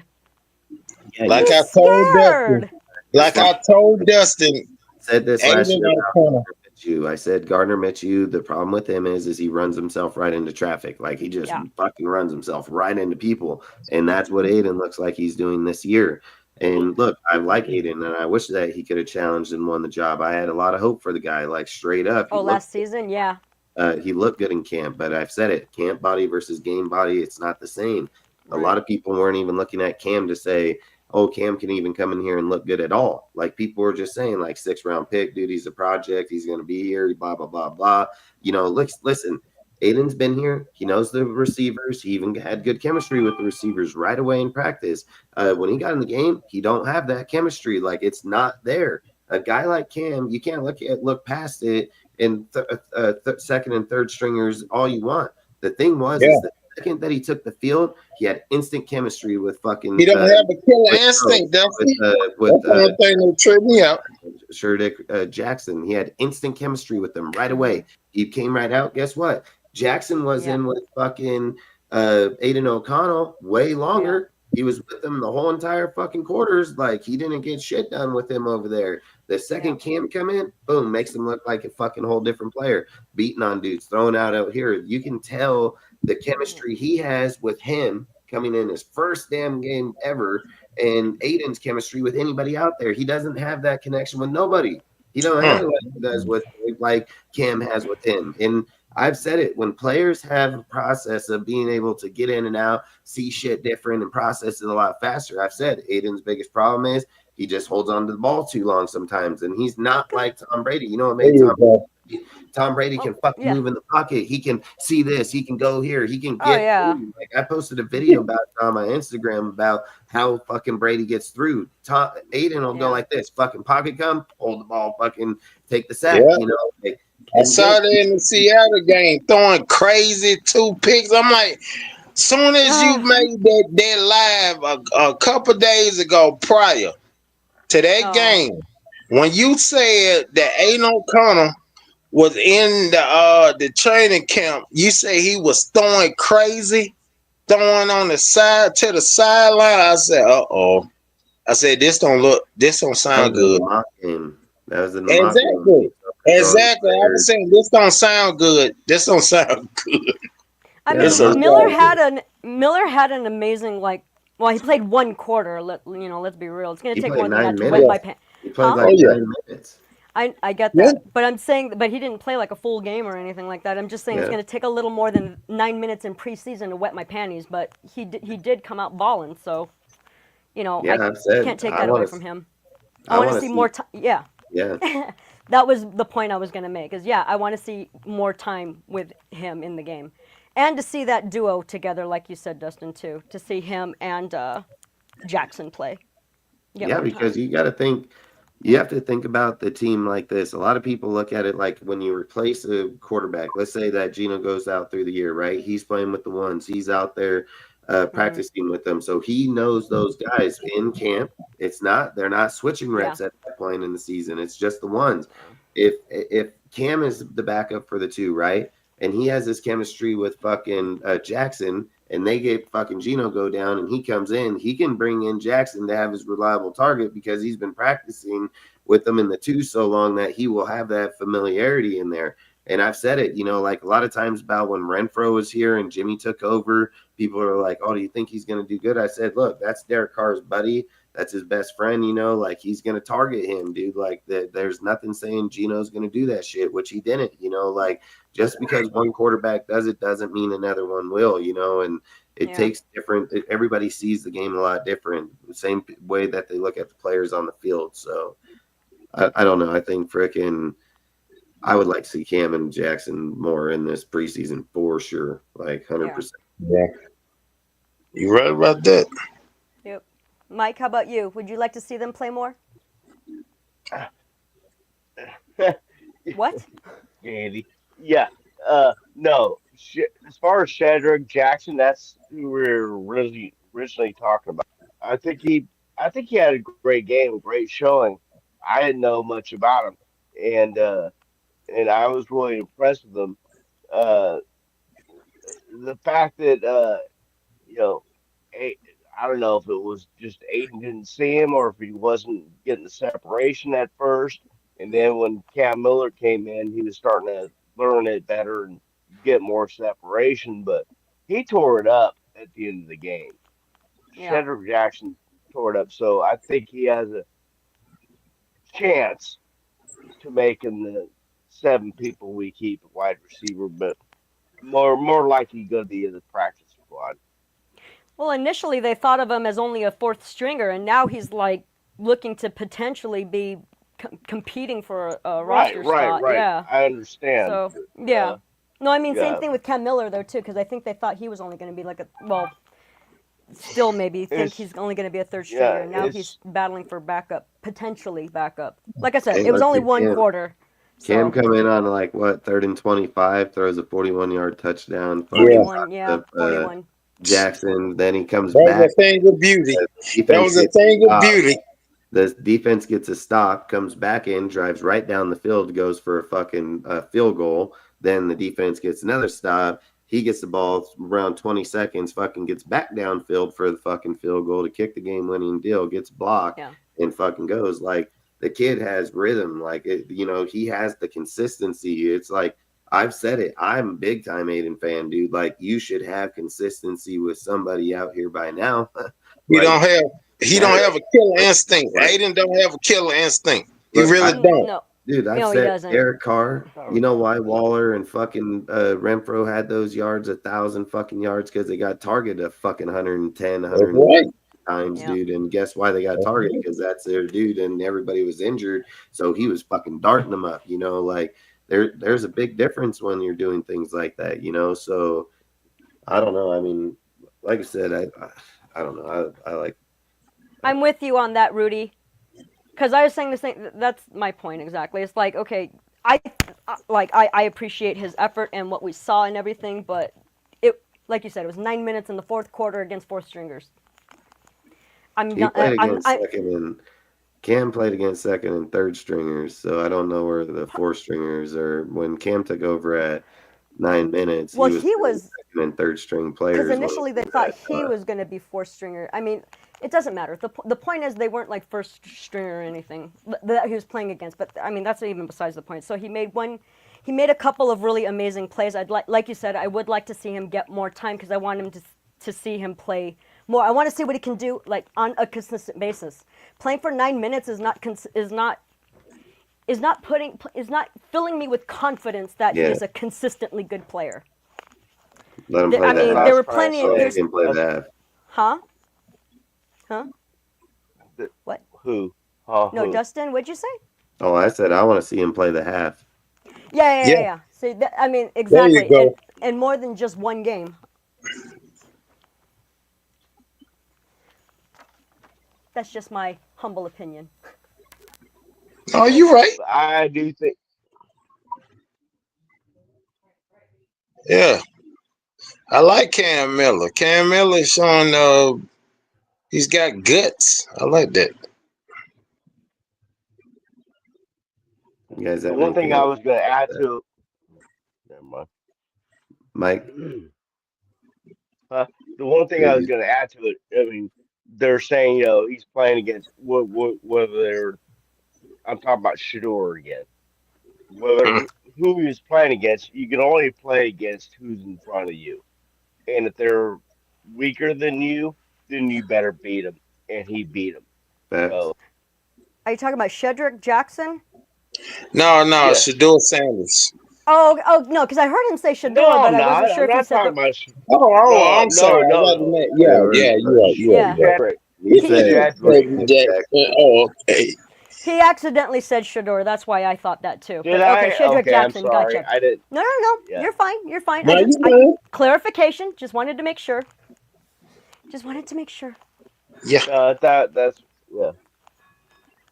Yeah, I'm I agree with sorry. you. You can only ball out against whoever they put in front of you. You just got to make sure you can. That's right. Yeah. And put in that Not effort, only that, if they're supposed to be lesser than you want to be, then you got to beat them, and he did beat them. So. Yeah. You're not wrong. He definitely did. I just want him to do it. I want to see him do it more. Right. Oh, yeah, I I want to see totally him agree, keep doing and I that for think we sure. definitely Because if will he see ends him up do more. being balling, then hey, more power to us. That's right. Yeah. Yeah. Yep. Oh. Called taking advantage of a bad situation. Indubitably. Oh yeah. Well, we can move on to the Hemingway Okay, well, ball. I think we're all saying. Oh, I'm sorry. Nope, go. No, you're fine. What were you gonna say? Well, we all kind of is. We got to see more out of so many of these players before we can really make a analytical point on them. Yeah. And we'll see that more. It was one preseason game, man. Yeah. Oh no, for sure. And we're gonna see a lot more. I have a lot of trust in the coaching staff. So I think it's going to get a lot. We just got to give it a little time to percolate, Yeah. I don't disagree with you. And it's hard to do with being a Raider fan. No shit. That is right.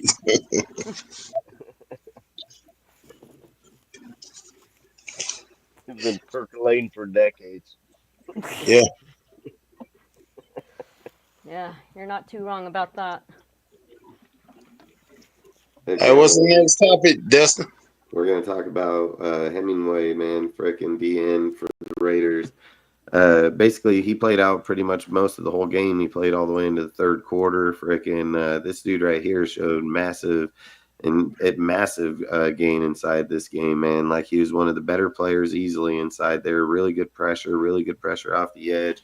Dude has a double move off of himself, and like I said, he got after the quarterback the whole entire time. Did he miss a few minutes inside there and let Drew out and get a few yards? Yes, he did. But I'm not going to sit and say, like, if you put him on the line when you got Max Butler, people like that, would that happen? I would probably say no. So, there's things that we're going to see inside the preseason game that are going to look at faults on him because he did get up and around and dude did catch it. But when you have a guy like Adam Butler sitting up in the middle of there, you're just going to feed him to him, dude, and he's just going to take him right out. That's how those games are played like that.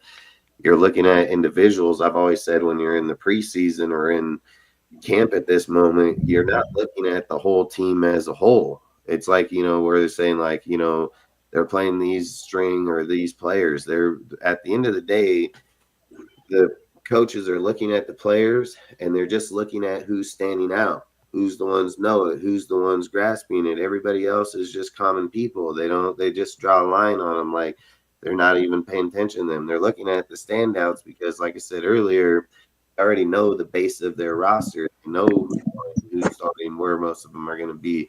So when they're adding additions and doing things like that, they're just plugging and filling inside there. So when you're playing like Hemingway, balling out through there, being hard to pressure, things like that. Even out here in camp today, he's sitting in there with the ones.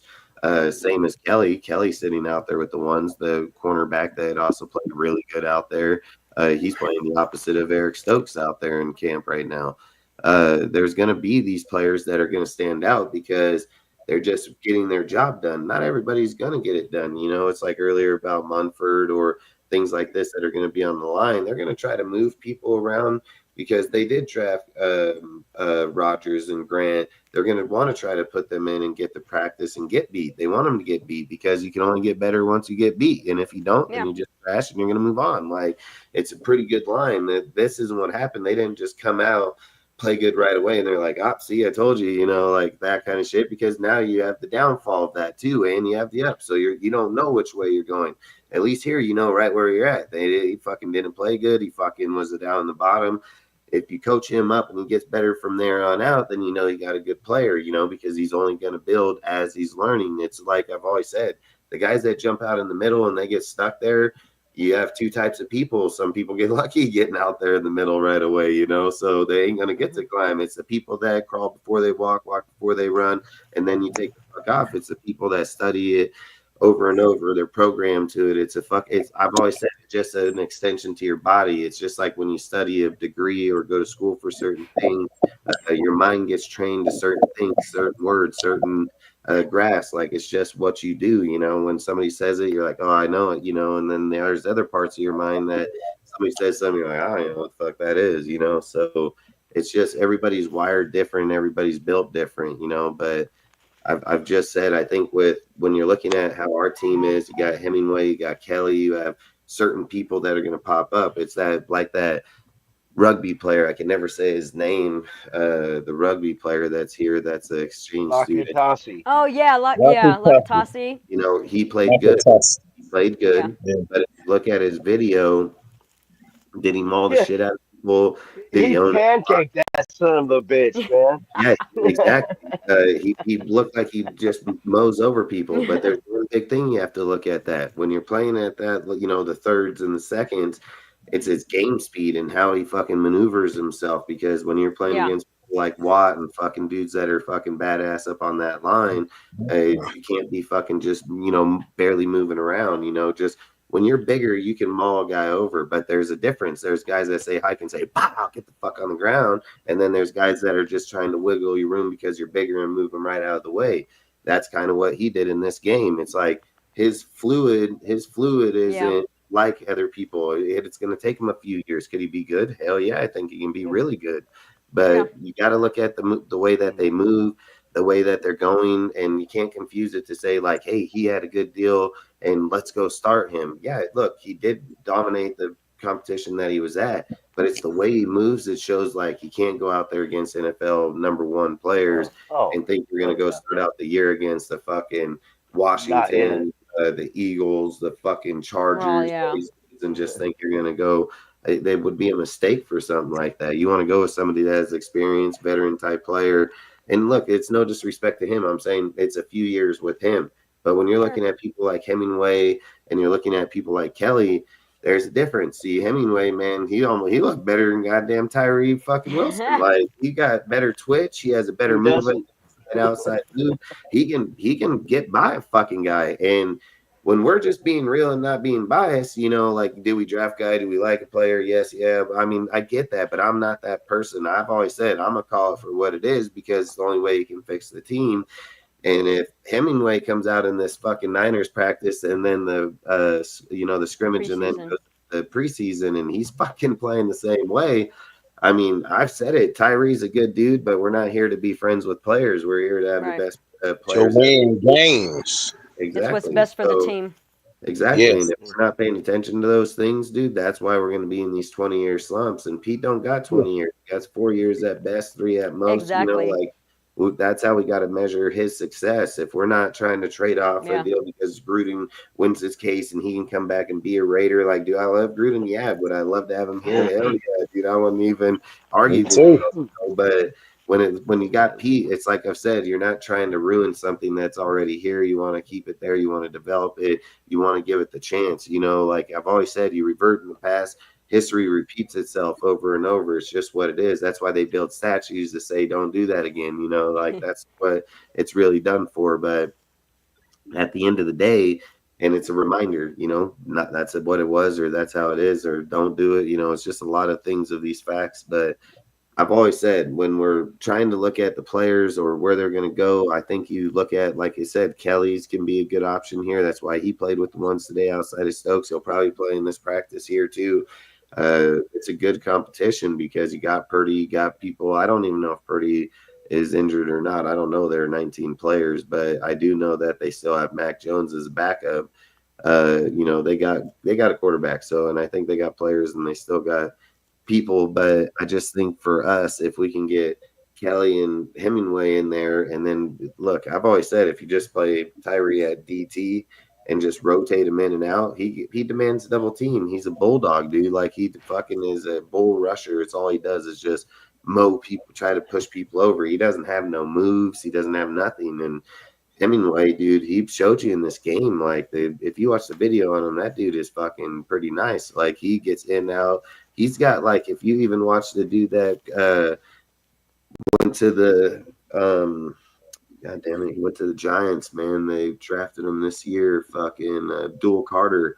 If you look at the way Dual Carter stands on the line, he tries to break a player. It's the first thing he does, man. He stands up and tries to get a dude in the outside, dude inside, and then he'll break his ass on the outside again. Like, he's always boom, boom, the jitter move, Like, there's a lot of guys that'll never have that, like Tyree. Tyree demands that he'll get a hold of you and fucking try to dominate you. That's what he wants to do. But when you got fucking, agility, can get up and around a player, it obviously benefits you, just like Max, just like Malcolm, things of those factors. So like I said, I like Hemingway. I'd love to see him play more, dude, like literally play more on there. I don't even care if you take Tyree out of the game. Just let me see what that dude can do, because I think he can be a really nice player, in my personal opinion. That's my opinion. He's versatile. I agree with that. He's versatile. He's athletic. He's quick. He's quick off the snap. He can. Oh my God, it's a giggity moment, but he can penetrate the gap really well, and he's good defense against the pass rush. He has, and like you were talking about his athleticism, the way he moves, he has really good lateral movement, which I think comes out when you see him, the way he can deflect the pass at the line of scrimmage. So if he can, but he needs to improve his run defense, and obviously, yes, like we keep saying, develop more consistency. But yeah, he's versatile, so he can also be, so he could be like, pass rusher on the edge, even a penetrating DT. Oh my God, so many giggity moments here, but yeah, I just think he'll probably get more play time too with the Wilkinson injury. That's my guess. I think I don't disagree with you. Yeah. I really like Tonka. I really liked. I think he was one of the more bright spots in that game against Seattle was Tonka Hemingway, and I'm liking. I mean, I think he's in the backfield a lot, and when you keep getting into the backfield a lot, good things are going to happen. You're gonna be making those sacks. You might not be there yet, but you're gonna make those sacks. You're gonna bring down that runner in the back. And you just keep being in the backfield. Don't be moving backwards like Tyree. You know, you know, to where you're off the fucking screen before you're getting blocked so far out of the fucking play that you're not even in the screen anymore. But I do want to say one thing about Locky Tossie too, and as I said, he mowed that down. He he buckled his knees and mowed him over. Granted, you know he is. You know this was his first NFL game. His footwork ain't right yet. His hand plates ain't right yet. He's just 350 pounds of fucking humongous man coming at you. You're going down, man. But He's a human no, Zamboni. but as far as him playing this year or even next year, don't know. I still think he would have done better, put him on defensive line as a tackle or a nose Yeah. guard, as opposed to offense because there's so much more to learn. And he's never played NFL football in his entire career, and he But mowed over a dude that played multiple years in college and multiple years in high school. Who knows how much Pee Wee or Pop Warner or whatever you want to call it, football he played. This is his first NFL preseason or not, and he just mowed the dude over.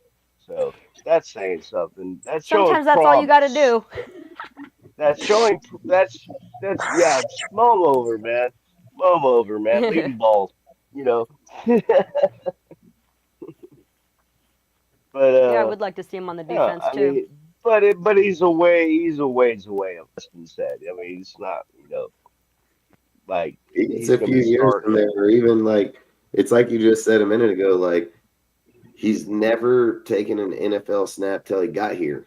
He's a rugby player, and he's a tough fucking guy, you know. And if you look at it the way that he played in this game, as long as it's nothing personal to him, because did he come out here and is he ahead of a lot of the players? Hell yeah, he is. That he's most definitely. He's got the physicality, dude. He can dominate. He already has the traits that are really hard to give a guy. They just need to get him to start moving his legs a little bit more, get more burst, get off and permanently dominate, not just control a person, because when you're that big, it's easy to control people that are 220 and 250 pounds. You're damn 350 fucking pounds. You're going to most definitely dominate that guy. So I think it's like they've said, when you start getting around people like TJ Watt, fucking Max Crosby, anybody that's got fucking burst, probably even Vaughn, like any person that's got burst that can get out and around you, they need to be able to know that they can explode outside or fucking set back in, like they got to know that he's quick enough to get off. And I think, in my personal opinion, that's the only thing that he lacks, is just that explosive to get in and out. Does he have the strength? Can he dominate? Hell yeah, he can. It was funny as hell watching him up dudes out. That's why I laughed, because he did. He just owned them, dude. Yeah. So I think he'll be a good player for us. And don't get me wrong, what happens if you get 8 games into the season and he's fucking doing good, something goes down, he goes, I've always said You this. never know. Exactly. And I'm a big, strong believer. I mean, I farm, dude. I do fucking potato and garlics, got thousands of acres. I mean, I that's all I do. And I've always said, you're only going to know if you're good until you get the fuck out there and do it. And you're going to fuck up, dude. And there's 2 types of people. You can fuck up twice. There's nothing wrong with fucking up twice, but there's going to be 2 different types of people. There's going to be a person that fucks up twice to learn the fucking problem, and then he's going to do it again because he wasn't paying attention to the problem. And then you have people that fuck up the first time and don't fuck up the second time because now they know what they're looking for. Like they know what not to do. There's different people in the world that result 2 different results in the same action. And I've always said that's just kind of how this is. And for me, I've said I think. Look, Kelly's another one. Kelly's a really good player. I think the guy come out here play corners are the fucking hardest position, in my opinion, to try to mimic outside of quarterback, because they got to play the best receivers in the NFL. Like they got to go against the best fucking receivers that are trying to cut him, and still got to try to beat him on a side fucking running sideways and fucking backpedaling. Like corner, it's a tough fucking deal for corners. So for me, I think, like I said, if you got Kelly and Kelly's playing really good and he's able to challenge out here, we need those tall people, those lanky man press. Like the Raiders have always been known for man press. It's like I watch videos of Charles because Charles, my favorite player ever that's played for the Raiders. I love Charles Woodson, man, and Tatum's one of my favorite twos, but if I had to pick all time, I'm going Charles Woodson, just because of the way that he views the game, how he jumps the pass. Dude, he can read motherfuckers that are going to go in these slant zones. Like he just knows them, dude. Like, and I've said that was kind of the thing I liked about Jack Jones. Jack Jones had the same tendency. You watch film, he knows how to jump the pass, but Jack Jones fucking bitch, because he just run beside people, not tackle them. Like that's shit. I would tackle him. Like I would hit him, like. I think that kind of shit's trash when you're trying to play football. Like you got to get in there and risk. And people are like, "Oh, it's a business decision." That's stupid as hell. I don't even know where the fuck that came from. Like, then don't play until the end of the year. Be like, make it to the end, and you can get paid. Like this shit paying people. It's just like you guys talked about basketball earlier. It's not getting no different in the NFL now. You have guys that are like Max Patrick, fucking Josh Allen. You have certain people in the NFL that want to be good. They want to be the best at what they're doing. Then you have other guys on their team fucking just half-assing it. They're like, I got fucking millions, bro. I'm gonna rap. I'm gonna go do some rapping. Like that's pretty much like the thing for right now. And I think like when it's special when you can get teams like the fucking Patriots in that 20 years in this era to be that good over that time, holding the consistency. That shit that we need to start learning how to do. Like we need that type of fucking camaraderie. Like to have Tom Brady here, that's what I love about him being a minority coach and being out on the field and looking at these guys because he's putting that pressure on them. Like I'm demanding excellence, just like Al did. Like when Al walked on the field, motherfuckers know you better be the best that you can, fucking, because you will be shit no matter what the fuck your name is. It didn't matter what your name is. He didn't just do it to Marcus. He's done it to multiple fucking people, So at the end of the day, when you see Tom Brady walk on there, look, you don't get that presence from Mark. Nobody fucking be in the stadium. You know how many times I've been in the stadium and see Al come out of the fucking tunnel down here and the whole stadium's like, fuck, there's Al right there, bro. Fuck, he's right here. He's coming out right here. Like, it's an instant conversation, dude. Like, Mark comes out, fuck, nobody gives a fuck. Nobody's over there. Shit. They're not fucking like, oh, there's fucking Mark, fucking Tom Brady comes out, fuck, there's the GOAT, bro. There's Tom, bucko, fucking, it's a different whole entire deal. It's the same presence as Al. Different atmosphere. So, it's rare to see Tom be at the faculty, be able to be in the practice when he has a contract with Fox and everything as a goddamn deal. There's terms about him being able to go to certain organizations, seeing teams and stuff because of biased opinions of where they're going or what they're doing, information, all these fucking things, But at the end of the day, Tom being there and seeing that team, it just remind me of like the Al presence because he's like, he demands excellence, dude. He's not bringing people in here to play half-ass. And that's why I'm just so hard on Aiden at the moment because Tom demands excellence. He's been here, he's trained with you, he's taught you, dude. Like there's certain tendencies certain people won't have, in life. And I think with Cam, dude, it's why I want to see more of them because it looked like Cam just got it like that. I don't care if you're playing third stringers or second, third, fourth. I mean, certain players have it. It's just what it is, and when you can come out there and just make it look simple, it's because they're beating them for a reason. It's just like he said down here earlier, you're beating them because you're better. And I'm like, it's just straight facts, like, so let's see let's see his level. Let's go see his fucking level. How good are you? Like we can't sit here and say like, let's just look at it. Pete gets 4 years, is 38 years old, fucking plays good or bad. I don't really care. It doesn't really matter to me. I'm just saying, let's give Gino a 4-year fucking window. Are you waiting on Aiden 26, 4 years down the road being 30? Or are you saying, hey, let's go after Cam fucking 4 years down, he's 26, 27? I think that's the smarter idea. I mean, it's just facts of what you're doing. Contracts are the same.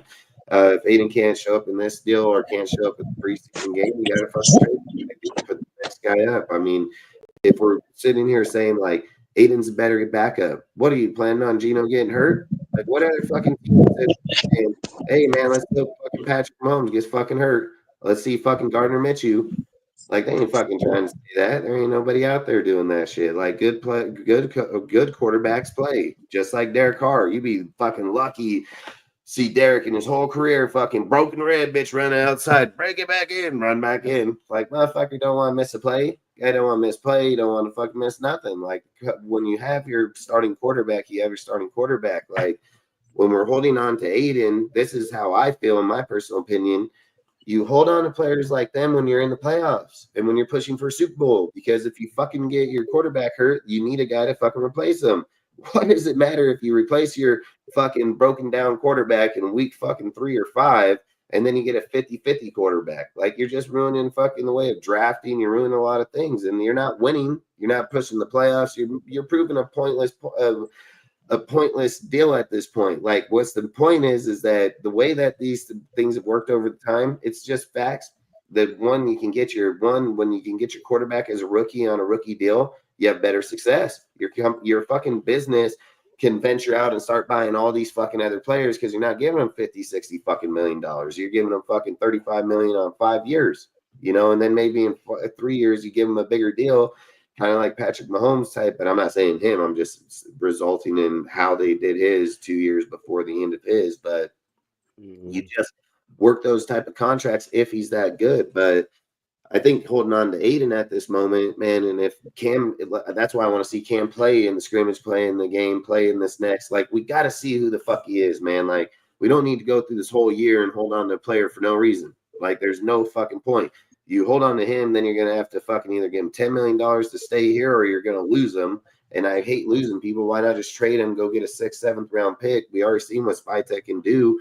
He knows how to control fucking drafts. Like, he drafted really good players this year, man, all the way down the whole fucking board. So, yeah, I haven't seen players be drafted like that, talent, things like that, fucking probably ever. You know, like, I've seen a lot of good players come in here, but the production of them, it happened like that. You know, fucking corners, fucking receivers, fucking tackles. I mean, Grant obviously got owned on. He'll have to prove it this time, but either way, I don't mean to talk a lot, but it's just, it is, you know, I feel like fucking we have a chance to be good. And if, like, I don't want to see it suffocate players like we have in the past. Like, you just can't do it.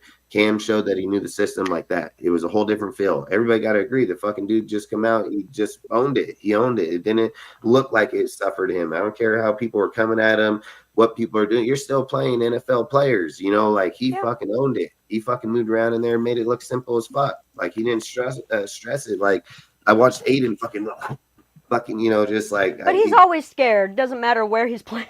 No killer instinct. No killer instinct. No, he doesn't. He's always, and I like him too. I'm like personal as a person. Like, I like him. I think he actually tries. He got a really shit start in the NFL for damn sure. But that doesn't mean he's gonna take us to the promised land. He's not. He's not a starter. I'm sorry. It's my humble opinion. He's not a starter. He's a backup. Old habits are hard to break. Exactly. Old habits are hard to break. It's like when you're used to being a backup quarterback in the NFL, you get used to it, and you got that mindset to say, "I'm never gonna be a starter. I'm just gonna be a backup." I don't even know if he knows that. Geno or thinks Smith that. did. Look at Geno Smith. Yeah. So it's like Aiden used to being a backup quarterback. Look, I've said it like this, dude. If Calvin Johnson goes to any other team at the point in time in his career instead of the Lions, knowing that there's a receiver coach there or somebody there that he has an instant connection with and gels off, success doesn't necessarily come from the greatest teams or certain deals. It's because, one, the player does have it, but he also gels with somebody within the organization. It's a proven fact that when they leave there, 9 out of 10 times they try to go where the coach was that was there before. You know, like, they're trying to gravitate to the person that fucking got them where they're at. And I've always said it doesn't matter if a quarterback went to one organization. I think John Gruden was talking about, I can't remember what team it was, man. I think he was in Philadelphia. If I remember right, that where his dad fucking drafted Steve Young, dude, and then they ended up fucking trading him over to the Niners and shit, dude. Like, he was telling the story about how they drafted great players. Or Joe Montana was one of the guys. I don't know, but I have the video on my deal. But he talked about how his dad drafted these guys, sent them to the Niners, and then fucking when he came here in 2000. That guy that actually fired his dad because he traded those guys over after they ended up being good. He was like, yeah, I fired that guy right away. I called him in the office and fired that dude. That was the coordinator. But either way, I don't know. I get sidetracked on that one because it happens. Yeah. I just think with the Aiden deal or not, I just think with Aiden or not, I just wouldn't waste the time. I would just try to. We already know who he is, man. Like, if we're being honest, people want to say 63 franchise record. Okay, you want to talk about playing backups? He played the second, third stringers in that whole game. So, you know, like we got to be real about if we're gonna say how players are playing in preseason or this. They got that record on fucking backups to hold for 100%. You know, so. Look, I'm not going to discredit Aiden. And he did go into Kansas City, put up 340 yards, 2 touchdowns, 0 interceptions last year, and only lost that game because JPJ botch snapped that fucking snap. We would have gotten the field goal. They would have kicked it. We would have won that shit. So I think but if my aunt had balls, she'd be my uncle. Yeah, Aiden has certain tendencies that he can win. I won't argue that, but this is what I've always said. Yeah, but Frog had a wing. Yeah, Frog had wings. He wouldn't bump his ass or hopping either. Yeah, That's what I'm saying. I'm like, ifs and shoulds and whatever don't fucking matter. It's the way it is. We've got what we've got, and he's a career backup. Nothing wrong with that. I mean, he could go cry all the way to the fucking bank. He's still making millions. You know, and that's how and you I need look a good, at it is. you need a I good look at backup. it is like if you know when the player comes on the field and you're like, okay, he's about average even in a good system, and people are valuing him high. Let's just be real, man. If the Saints fucking took him, he'd probably be a starter over there. Like there are teams that he can probably I'm go to like, and have whoa. good success. And I wouldn't, like I've said, if we want what's best for him, I would probably ship him because I've said this in the beginning of the camp. Aiden looked good in camp, and Aiden knew the system better than Gino when he got here. And has Gino been throwing interceptions? Fuck yeah, he has, dude. And I said if Aiden was going to take that job this year, you'd have to clearly beat him in camp. Couldn't beat him in the preseason because they've already determined who their starter is by that point in time. Yeah. So when Aiden had the chance in the mock game or in those situations, he just never capitalized on it. And that's all I'm saying. Year 3, good system, still didn't capitalize when it mattered. But look at the way Cam came out. Cam came out. He didn't look like motherfucker was just learning. Like the fucking guy looked like he knew what the fuck he was doing. Like it's a whole different feeling. It's a 2 different type feelings in that deal. So that's all I'd say. We already know who Aiden is. I would just put him to the side, fucking let Cam go up there. And if Cam falls flat on his face, then guess what? We know you got to fucking develop him, man. And you got to give him fucking time. But what if he doesn't? What if he goes out there and looks hella good right away, and then we spend the time developing him and spending the time on putting him into that position? Like, you don't want to fuck that up. Like, let's be real. What's the Raiders' biggest flaw over the last fucking 10 years? Or let's just say after Derek Carr's fucking release, not having a quarterback. Like, we have no fuck quarterback. So consistency of anything. Yeah, I want a guy that when he comes in and takes over, so be it that he is better than Gino in the next year or two, then so be it. But, I want a guy that's going to get it, and if we're trying to be good, we're not getting Archie Manning. Like, we're not getting Nico. We're not getting none of those players. It would cost us fucking, if we're in the 20s and we're trying to trade up to the 1, goddamn, we'd probably give up 4 first-round picks, like, we're not doing that shit. Like we got to be real at the moment that we're in right this minute. Everybody thinks Pete's going to succeed, right? That's what logic says is Pete's going to succeed. So if you have that logic, you can't sit and say, "Oh hell, we're getting the quarterback this draft." Like you can't do that. You're just contradicting what you're saying. Like you have to go with what you're saying. If he's going to do good, means that we're going to be farther down the draft board, and it's going to cost us a lot more to get up the fucking draft board to get those type of players. Logic says right now that if Aiden's 26 years old, he's 23 years old, 22, 20, I don't know what his age is. I know he's somewhere in there. I think he's like 24. You're just saying the time frame of these guys, you would be smarter to spend the time on Cam over fucking Aiden. It just makes sense. They're getting paid $1 million, like big whoop. Feelings doesn't come in. It's what's going to happen after it. That's what it's about. Like, I think when you're developing a person in this type of deal and you have a Tom Brady disciple, Tom picked him. Why did Tom pick him out of every fucking dude out there that were still on the fucking board in the 5th round?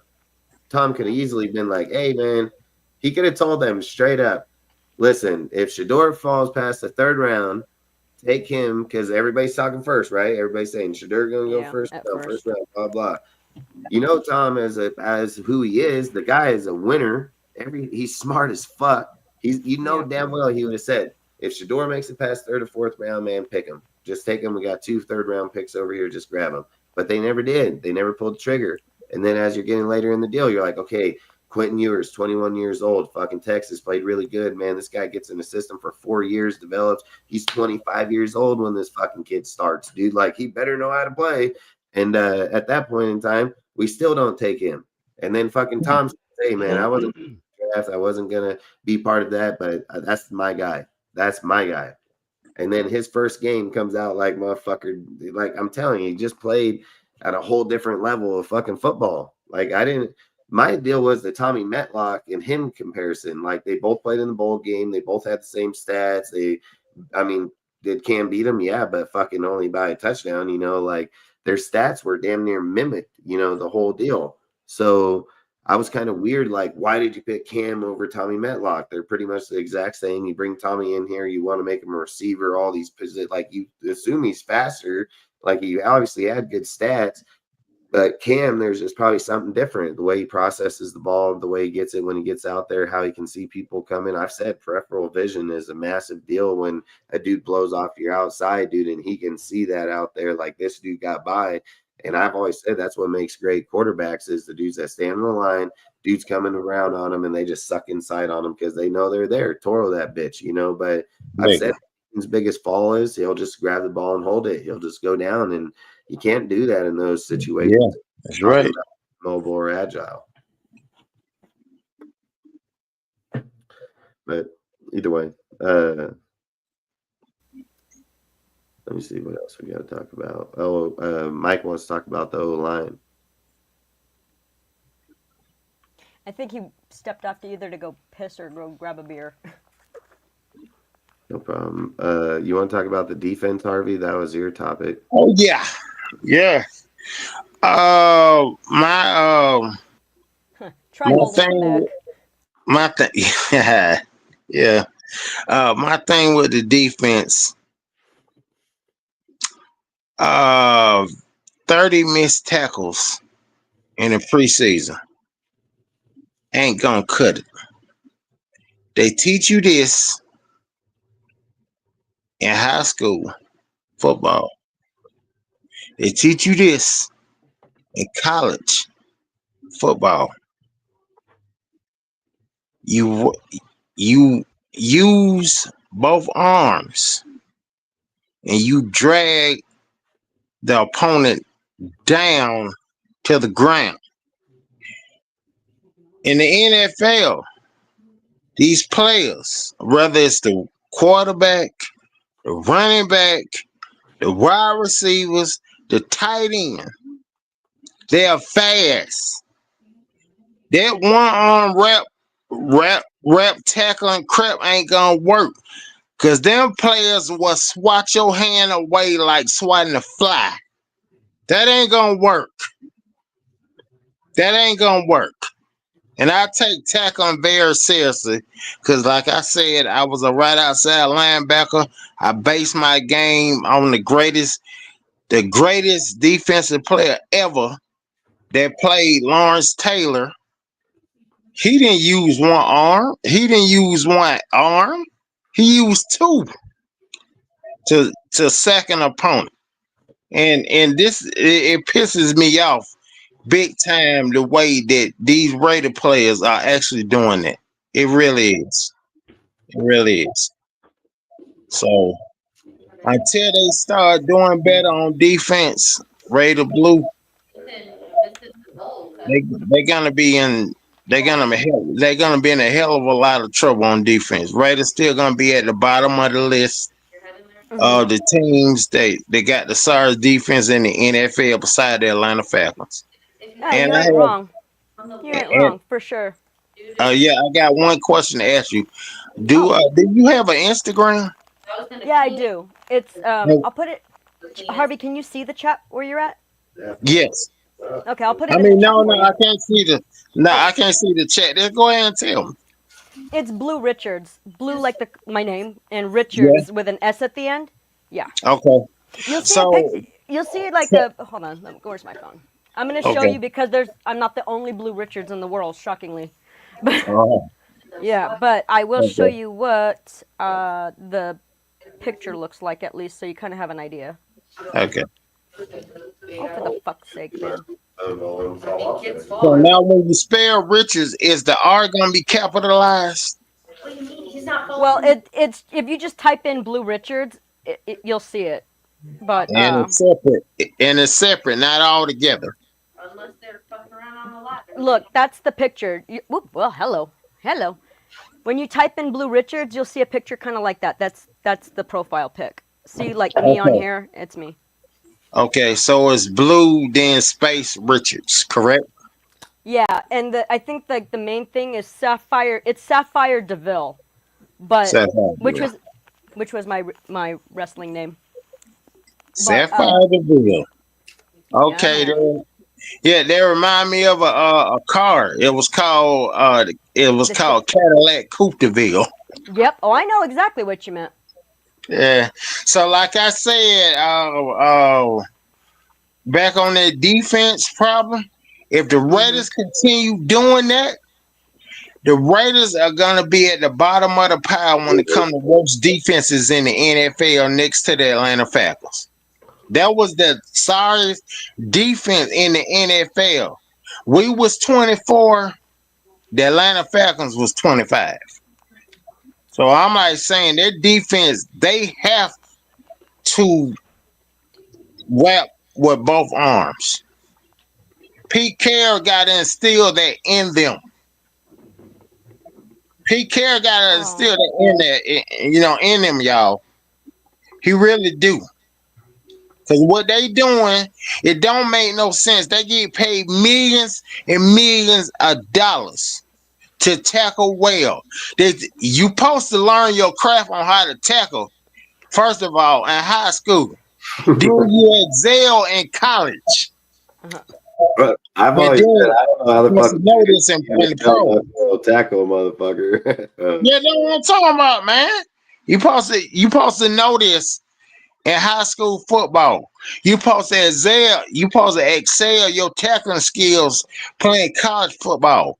Then when you get in the pro, you supposed to have this already down pat. This don't make no sense, y'all. It don't.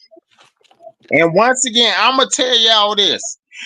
Like I told my friend Johnny, I said, Johnny, why is it that I play better with the Raiders on Madden than they do for real? Every year, whether it's offense or defense, I play better with the Raiders on Madden than they do for real. And we talking about a video game, y'all. Crazy. I'm done. I'm done. I think tackling. I think tackling is a coaching problem because they design it for you to tackle a certain way. They want you to do this. They want certain people to not go make themselves vulnerable. And you have players that's been playing certain ways their whole life. It's really hard to make transitions when, again, like I've said, it's like you writing with your right hand and them telling you learn with your left. You're like, fuck, fucking 15 years fucking writing with my left hand, like fuck, it's not something you're doing tomorrow, and there are people out there that are ambidextrous and can do those things, but if somebody had to retrain their whole mind all over again, it's going to take you a long time, at least few years, easy. So, I don't know. Tackling shouldn't be fucking something that you just forget. It shouldn't be something you just don't know how to go. I mean, tell Ray Lewis, Max, anybody out there. I mean, I don't know where the fuck that shit comes from, So, and I've said even being aggressive where people say, like, we're in a sissy league. I mean, Max gets double teamed and pressured all the time and still goes after people like a bat out of hell. Like he plays old school football. Like Max plays old school football, dude. He gets after motherfuckers, See, that's what I'm talking about. That's what I'm talking about. I've said, like, why don't more people play like him? Play with it, other people can get away with it, like. See, Max Crosby just fucking don't give a fuck. It's why I wanted Jalen Ramsey. Like, that's why I say this, Dustin. The player is what fucking creates the environment. When you have those guys out there that are like, fuck these guys. When you have a lot of guys saying, fuck these guys, and not a lot of these guys being like, watch out, man. They're AFC champion player. Who gives a fuck about that, dude? I'm gonna go out here and beat their ass, dude. We play them twice a year. You think I give a shit what they are? Like, I'm not here to care about what. I'm here to care about what we're doing. Oh, yeah. And see, that's why I say this, Dustin, about Max Crosby. The intensity, the integrity, the intelligence that he bring on the field with his tackling. Raider Mike, I call Max Crosby Lyle Alzado 2.0 because he remind me of Lyle Alzado so much. He remind me of Lyle Alzado so much. Yeah. Without ripping ripping guys' helmets off and smashing them. Besides that part. I'm talking about their attack on and their intensity. I know, man. I was just making a joke, man. Yeah, I oh, love I Lyle, know man. what you mean. I know what you mean, buddy. Believe me, I know. I Max know. reminds me of Howie, dude. He's just like Howie Long, man. Like Max and Yeah, Howie are almost fucking mimic type people, man. Like they Yeah. almost have same production, same everything. Like it's literally yeah, the same fucking player, you know. So yeah. I think fucking, in my opinion, that's who I would. I mean, does he have the intensity? I mean, Lyle is just a psycho fucker, dude. He'd take fucking drag around out there. He would fucking lose That's it. why I Like, like him. yeah, I And mean, then what make that so even special? What made that so even special? Lyle Alzado got traded from the Denver Donkeys. Mm-hmm. so that's why I Yeah, say baby. we don't deal with in division trades. Like when people are trying to trade their players, we've done it Right. multiple Right. times, dude. I mean, we've got Back in it the from days, they used to. great fucking Yeah. players team from divisions, you know. So I've said like at the end of the day, man, I just hope this year we're not doing what we've done in the past. Like there's certain coaches that already know, and I hope he can get that result going forward. Is all I would say. You know, like I love the hype. I love him as a coach. You know, like I think he's got great personality. I think he can do it. Like I have faith in Pete. I am not saying I don't. I'm just saying like there's a lot of problems with me the way I view Raider Nation because a lot of them hold on to shit way too long. You know, like this is only a 17 game season. The faster you can identify after a 4 game span and see where people are, you just have to call it what it is. Because if you're not calling for what it is, then you're just hurting the team, the production, the deal. It's we got to wait a whole entire fucking year to come back and see it again. You know, like the teams that adapt to these things faster be able to make that week 8 trade line, being able to go out. You know, people are like, why aren't they spending their money? How come they're not going out getting shit? It might not be the best move right now. It may not be the best move. What if we get out there, we have a True. good against Washington and the Eagles, and let's say somehow we win one of these fucking games and we lose the others, you know, because we do get lucky, but they say, no, we have potential, but we just need another player. They have the money to get it, dude. People are going to be trading at the week deadline. I've always said teams that trade at the week deadline are teams that are looking to go to playoffs. They're the guys that are pushing playoffs. They're the ones that are fucking trying to go Super Bowl. You know, people don't make a fucking trade at the trade deadline to say, oh, we're going home at fucking week 17. Back it up, get the hell out of here. Like, you're not doing that shit. That's just for a star ass player that someone's trying to give. That's not the idea of the trades at those point, you know. So if a team's trying to build now for the future, they trade now. They make those trades now. They go sign in free agency. They get them in the drafts. You know, those type of deals. I've said in season picks for going to playoff teams. So it's kind of like what I've said the whole time about Aiden. Everything. Showcase him here in the preseason. Try to trade him off by week 4 or 5, depending on how our team goes. If we're going good, keep him. Fuck, I'm not going to argue. Don't keep him. But fuck, let's say that we're only going to win 4 or 5 games. Fuck, get rid of him. Fuck, trade him. Get fuck draft picks. Do for week 8. And let's fucking look to the future, because what if we draft quarterback in the second round next year? You know, like we don't have to draft one in the first. There's guys that always fall that are still pretty damn good players. I mean, and I know damn well Tom Brady was, I guarantee you Tom Brady come to the table when people are like, he's a 6th round pick. Tom's going to be like, I was a 6th round pick too. You know, like you're looking at it as how your opinion, it's not how they're viewing it as how he sees the player, you know? So I don't know. I think I just hope that we get it to go for that preseason game.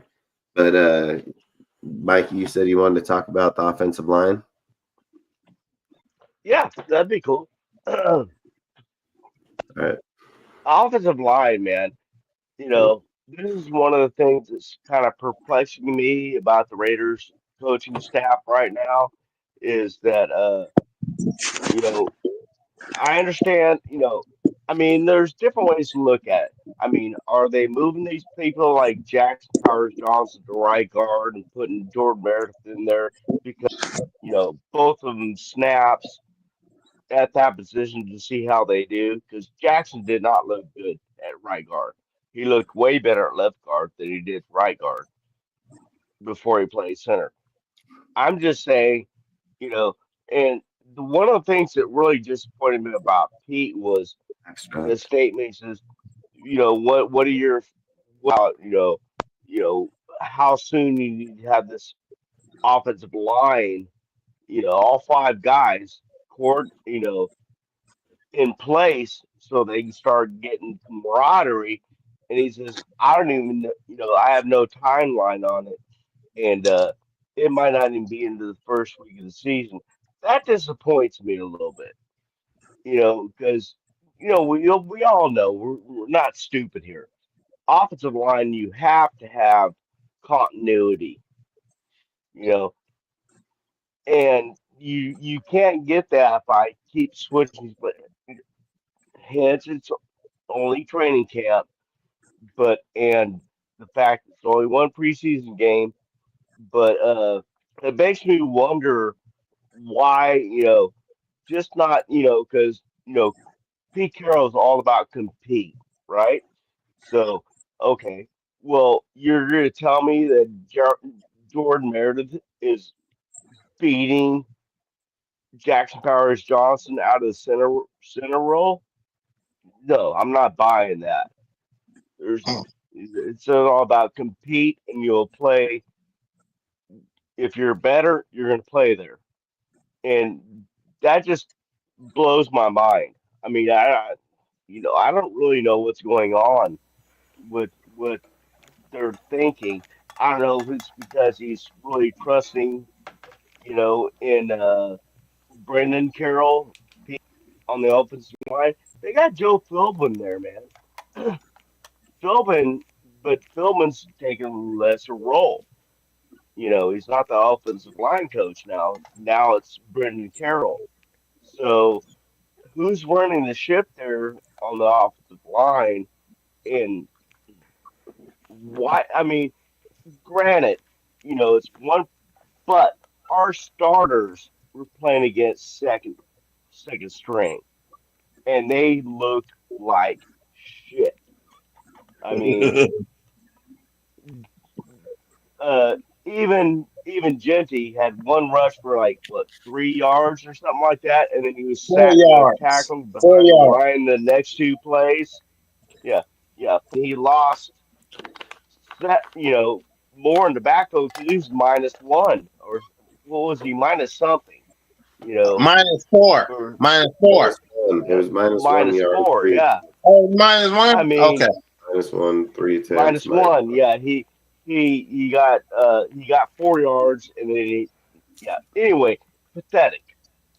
Yeah, despicable. I mean, come on, put your best player where your player base plays best at. And Jackson Powers Johnson is the best center we have. Anybody argue with that? I don't think anybody will, though. I ain't. I mean, of course, I Yeah, am.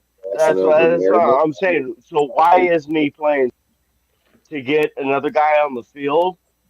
To why isn't Jordan Meredith fighting it out at right guard with Crappa and just still have a good left side. I mean, Thayer Munford at left guard, shit. Yeah, we were Parham, talking about him earlier. That guy's Swiss cheese. Yeah. Yeah, he's full of Parham, holes. as far as I'm concerned, garbage. Yep. Why not put John Meredith at left guard and roll with you have Colton, then you have Colton, John Meredith, Dan Johnson at center, and then whoever else beats out, Kappa or Crappa, I like to call him. Crap. And then of course having God,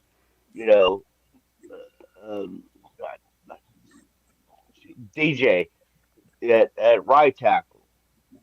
So depending on the O line, I love watching the O line. I'm not as intelligent as most people are about the O line, but it starts in the trenches. If you like football, you have to like the trenches. All right, y'all, take it easy. Raider Mike, it was nice meeting you. Raider Blue, it was nice meeting you too. Nice meeting you too, Harvey. And I will be sending you a friend request. So watch out for Awesome. it. All right, I y'all will take be it on the easy. eye out. You All right. too. Take care, Harvey. All right, just win, baby. Harvey, have a good one. You too. Harvey, you can send me one on Instagram. I'm set town reader right. Oh, never mind. I'll send it to him, Mike. Don't worry He about it. don't want I to talk got to. you. I got you. Never mind. It's cool. Yeah, I think freaking the O line. I mean, like I said, I the only thing I can think of is like why they're not playing him and they're playing Meredith. You know, like a lot of times we get stuck on names. You know, like we like a person name wise what they've done. What if it's Gino the way that he hands them the ball? What if it's the way he stands behind them and it doesn't feel comfortable? You know, like those are all major factors of when they say hike, how they react when he taps on a player, when he does something. Like a lot of people take out the key factors of the game a lot of the time. You know, like they draw Well, we're this not aware of line them. across the sand and think like it's just a general deal to every person. Yeah. It's not that way, you know. It's why certain people don't work in systems or don't work behind other people, or when they do make a transition and people are like, man, that dude's going to work really well there. And he doesn't, because that guy didn't get to go over there. He didn't get to practice with them. He didn't get to train. Again, a center is probably very crucial in those deals. Would it make us better if Meredith can play that center position and Powers can play guard? Fuck it, our team would be way better. Like, if we're just being honest, because the biggest problem we have right now is the guard position. You know, like if you're telling me that you can put a center in there that can play good, you know, football, you don't have to be great, just be good, you know. And then you got your maulers on the outside, because when they say hike and they're running the ball, it's those guards fucking shooting. And again, you have the center pushing on dives or thing, you know, outsides, things of those factors, but those guards are what are opening them up and pushing downfield and things like that. So I get, like, again, I get it. And would I want Powers there? Yes. But how's Gino feeling it? You know, like if everybody supports Gino, something has to be off there with him. Like something has to be off. You know, Powers went out and trained with fucking Max Crosby all fucking season. He's been with them. He's got the dog in him. You know, like they know he's an aggressive player. He even told fucking AP, hey, I'm gonna take that center job. You know, like, and he did. You know, like the guy has the in him. It's just like I've said, like in my personal opinion, like you said about Brendan Carroll and them. What has Pete's biggest problem been in Seattle? It's been the offensive line. You know, like the offensive line was the biggest over there. They had great defense, good receivers, players. It was always the line. Like we see, like this is going to be the same trend here with certain deals, and this is something like I talked about earlier in the show. Like, why are we not putting these guys on the fucking line right now and finding out who the hell they are? Like, is it just gonna? Oh, there they all are. Here they all come. You know, like I get when look, if you're looking at teams like the Bills, the fucking Washington, fucking Texans, you're looking at good major teams, right? All playing their starters. They got all their fuck players out there, dude. Like they want to get going, you know, like they want to take a few snaps. Let's get this shit rolling. You know, they don't want to stand on the sideline and think they're too good for the game. Like I've always said, competition's where it's at, dude. If you told Max, you can go out there or you can stand here, what do you think Max doing? He going the fuck out there every goddamn play, every play, because he wants to play, you know. And that's how I've always said, like, our team needs to get to that mode again. Like, if we're going to think we're going to win in a division like this against coaches like this, dude, I mean, if we're just going to be blind and say, like, oh, shit, the Broncos and the Chargers didn't get better, like, that's crazy as fuck, dude. Like, we're just fucking lying to ourselves. Like, why does everybody just look at Kansas City and think, oh, these guys are the empire? They didn't get shit this offseason. They fucking picked up a defensive tackle. Their team's fucking falling apart. Dude, Kelsey is over here in GQ looking like a gay-ass motherfucker, and he's not even out here trying to play football, you know? Like, in these guys' mind, it's money. In Jamal Adams' mind, it's I'm trying to get back in the league, and I'm going to fuck you up, dude. That's why I'm saying, like, there are certain people that are here for different types of reasons and what they're going to be playing for our team or against our team, you know? Like, when you go against the Broncos, I believe they're going to be tough as fuck. They got young dudes, great defense, great players. Like, they only got better. You go against Harbaugh wins. He wins goddamn 70. He wins 7.00% of his fucking games. Like, he wins. Like, So you can't just sit there and be like, oh hell, we beat the Chargers all those years. You didn't play hardball. You fucking played. That was a long It's time, fucking yeah. Brandon Staley, and he still split with them. Like, we got to get our shit together. And I've said it. Look, there's a guy that came out in this preseason and fucking both his games and just straight wants to kick the shit out of people. And Harbaugh came out doing that. Like, he said, I'm winning this. I don't give a fuck if it's preseason or not. I'm winning this shit. Like, he playing his people, and that's all I'm trying to say. Like, we better do that this week. Like, we better not be sitting here trying to sit behind the curtain and fucking think week 3 everybody's just popping out. Like, I'd be scared to death. Man. Like, if I'm just being honest. So that's my opinion. I think Kansas City is going to be at best second in our division. I can see. I mean, setting aside Seattle debacle, I could see the Raiders maybe making second because the Raiders have a much easier schedule, and Raiders play Kansas City much better than they do.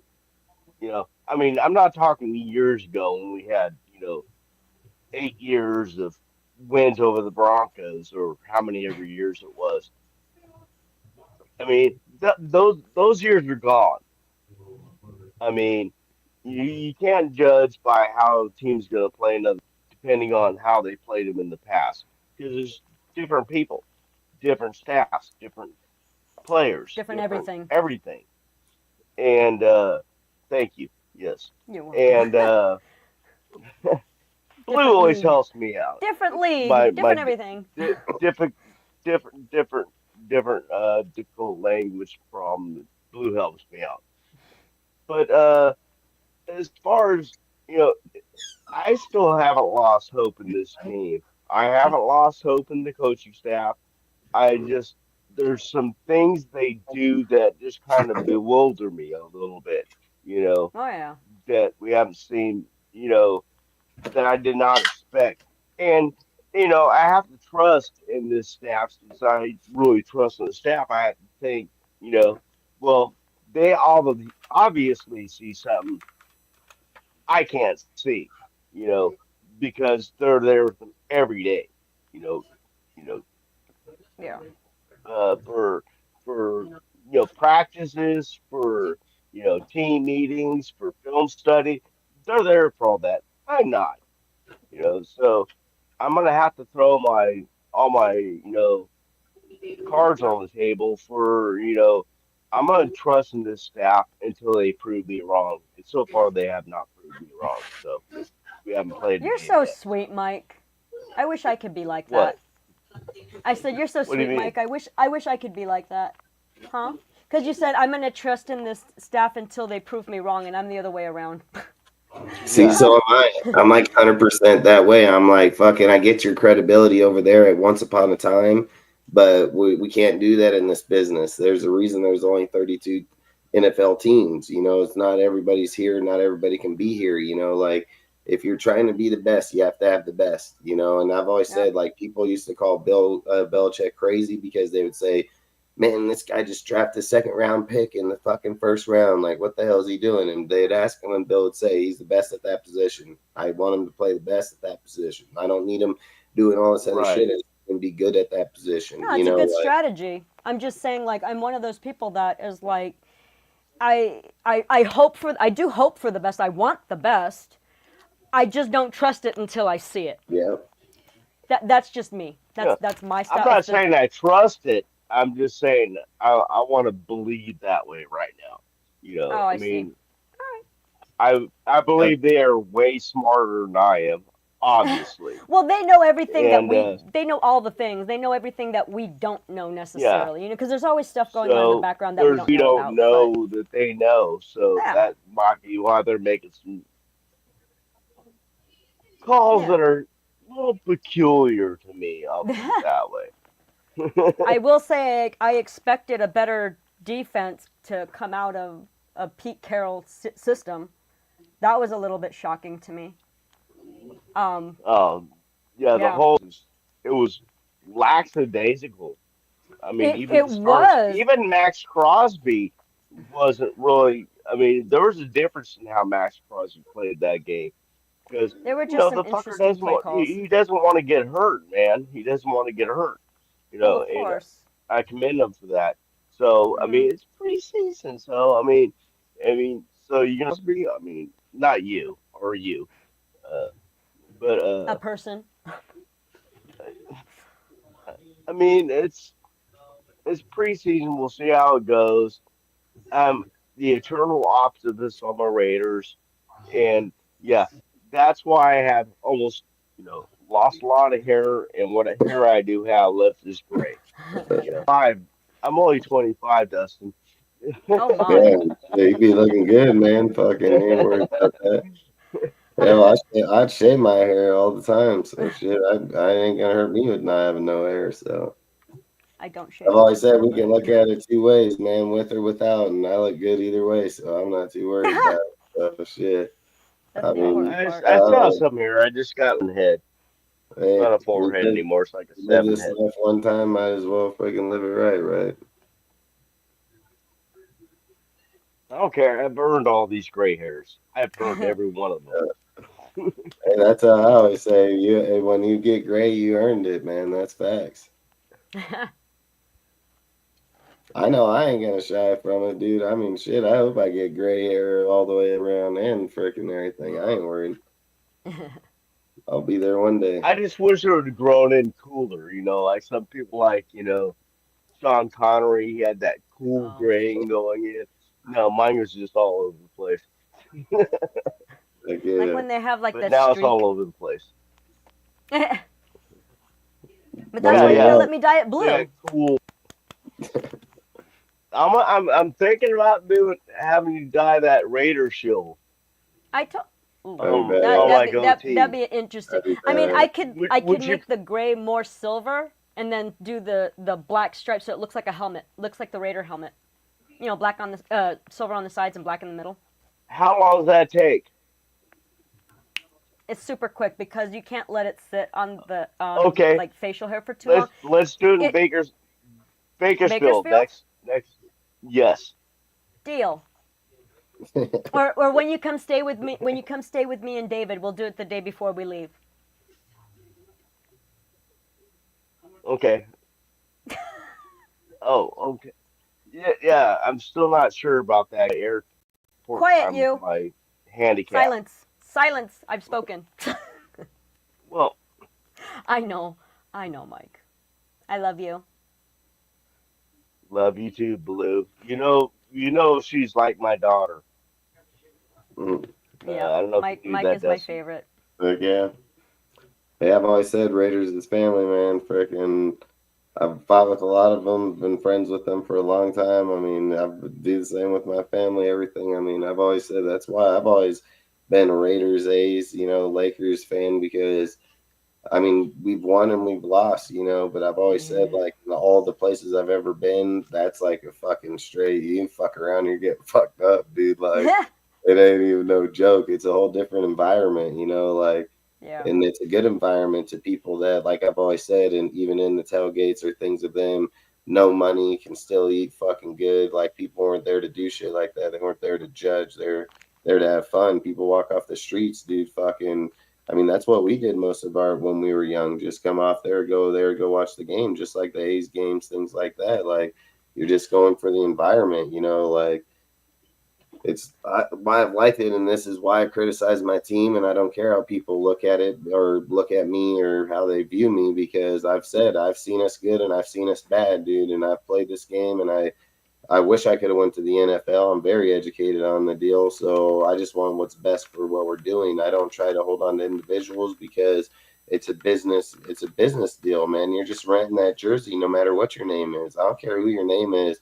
You're renting the jersey. One day your time will be up and it'll be somebody else's, like it's just the fact of the game. And we draw to like individuals. That's just nature, like that's a human nature tendency. But when you're playing this game, you can't do it for those reasons. You got to play the best people and fucking bring the best depth, spend the money on certain players, like for them to get rid of Christian and we can get that money back and push it to another good player later down the road, then great. It's just good business, like you shouldn't hold on to players because of their names, and you shouldn't be afraid to trade for players because of their names or trade a player because of his name. You have to do what's best for the team.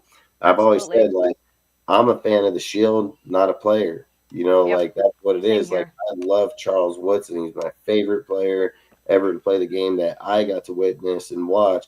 But I never fucking supported him like I do when he's done. Like when he's done, I'm like, hell yeah, dude. Like when he was here, I supported the dude. But when we traded him, I didn't go watch fucking Green Bay's games. You know, like I watched him in the Super Bowl, but fucking outside of that, I didn't watch him any fucking games. You know, like I wasn't trying to tune in over there. When he came back as a Raider, fuck yeah, I watched him again all over again, you know. But I've said, like, I don't try to venture to other people. Do I know the other teams? Do I know the player? Yes. I mean, I do watch games.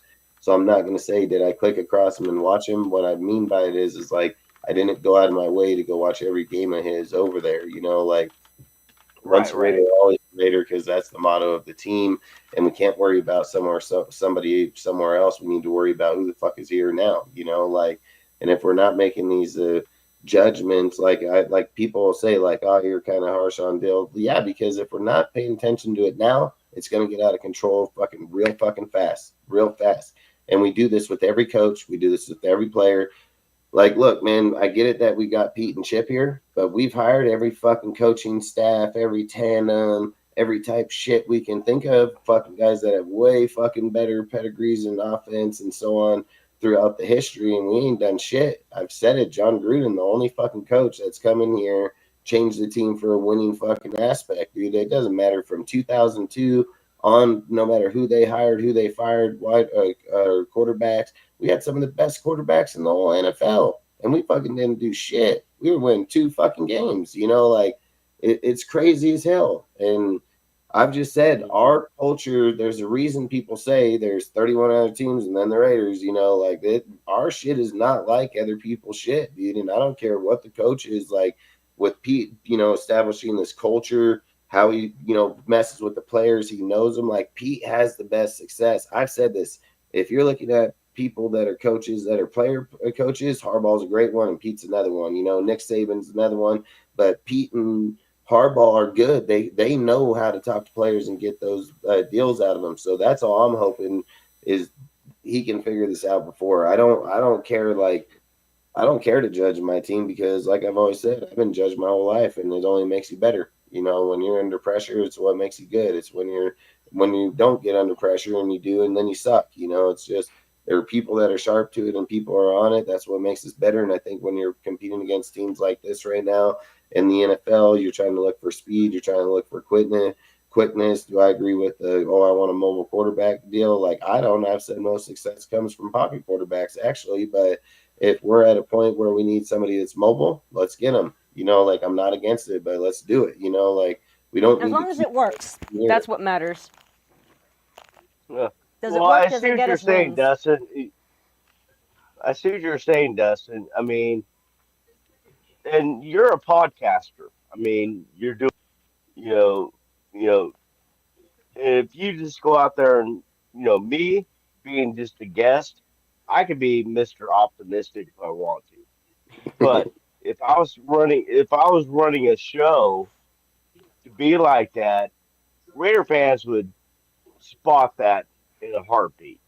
You know, whether you make some enemies, you got to say it how it really is, just to be able to sleep at night, and say, hey, this is who I am. Not even really sleep at night. Just say, this is who I am. This is, you know, I'm not going to sit up here, with this platform and give you a bunch of crap that I don't believe in. You know, you know, you have to analyze it and give your perspective. Me, I could just be, everything's good. But people like you can't, or podcasters, I shouldn't say people like you, podcasters, have to be real. If you're not real, you're not going to go nowhere. Oh, yeah. Pragmatic and objectivity, but it's tough when it's your own team. Hell yeah, because that's all people do in the world is criticize other people. It's all they're good for. It's easy to do that when they don't know people or what they do or study them or acknowledge what they do. Like it's easy. Yeah.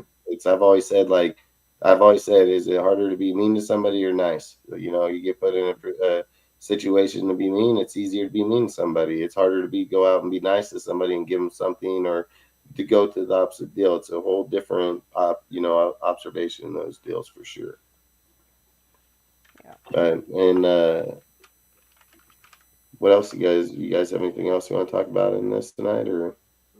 Kenna's in the chat, and they're and Rudy and a bunch of them are just talking about like their favorite Raiders and whatnot. So that's why I keep typing in there. Oh, huh? let me guess, Ken's favorite player. I don't know if there's much guessing involved. Taking a stab in broad daylight. They said that Barham's weighing 333 pounds. That's crazy. Yeah. That's like, and he's lost like 10 pounds, I think. He's put on like 45 pounds. Yeah, he's actually lost a little bit of weight too, I think. Yeah, because he was 285. Mm-hmm. Up to 333 pounds right now. It's a big boy. That's fucking tough too. Yeah, put on that much weight in that short a period of time. That's what I'm thinking. Like, that even healthy? Dude, when they said that the other day, I said the exact same thing. I was like, I'm not even sure that's healthy. I mean, I don't like. Is he eating his neighbors or what? That's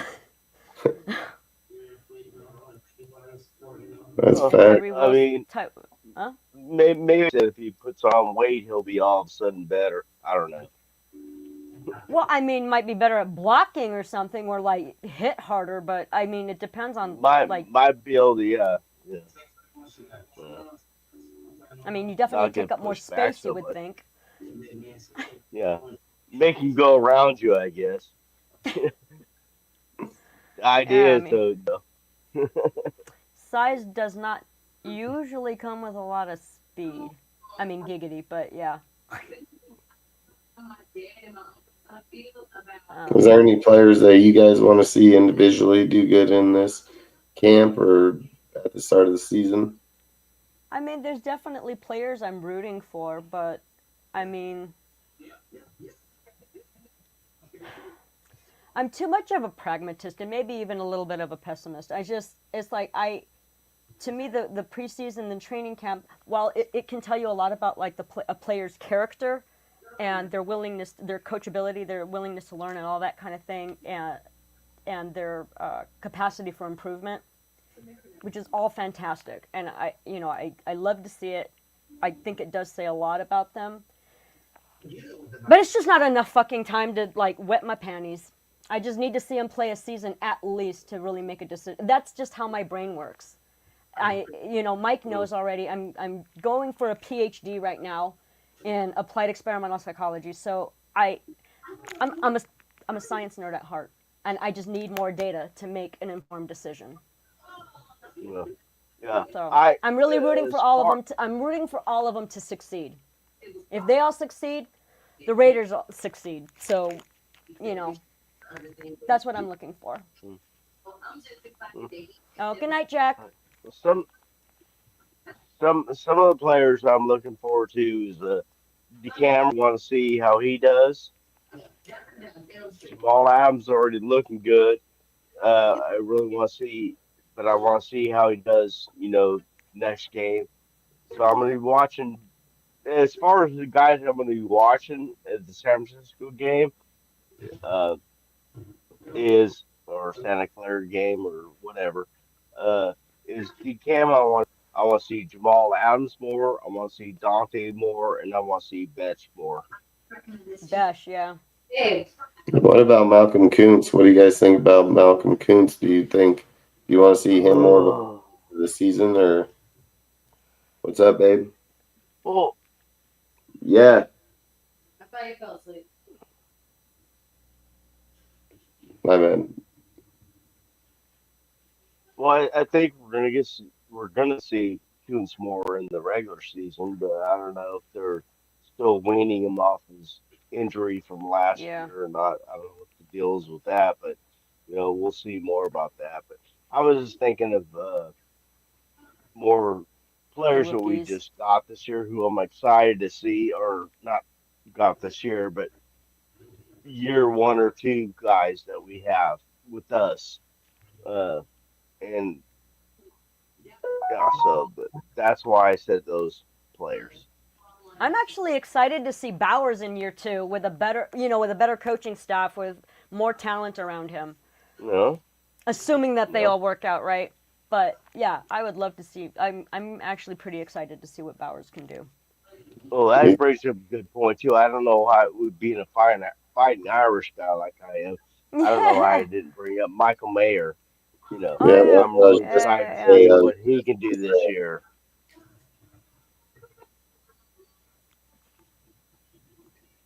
Shit, I'm excited about Ian Thomas. I'm excited. I just can't wait to watch the game Saturday. I know, right? For I real. just want to see him play like the regular roster by now, dude. Like, I want to fucking Yeah, like, yeah. we're so close. We're so close. We've waited so long. I'm like, let's go, man. Just start the fucking season already, dude. Like, let's Yeah. get underway. Like I hate like the fucking like you're like getting excited for your team and you're like, oh man, look at this shit, and then you're already getting downplayed on it. Like I want to see the team fucking playing where I'm like, hell yeah, we're gonna kick the shit out of people this year. Like I don't want to be like, oh hell, we only won because we were playing in third, fourth stringers. Like I hate those Yeah, things. yeah, But either way, it's like I said, the more they play, the yeah. better they are.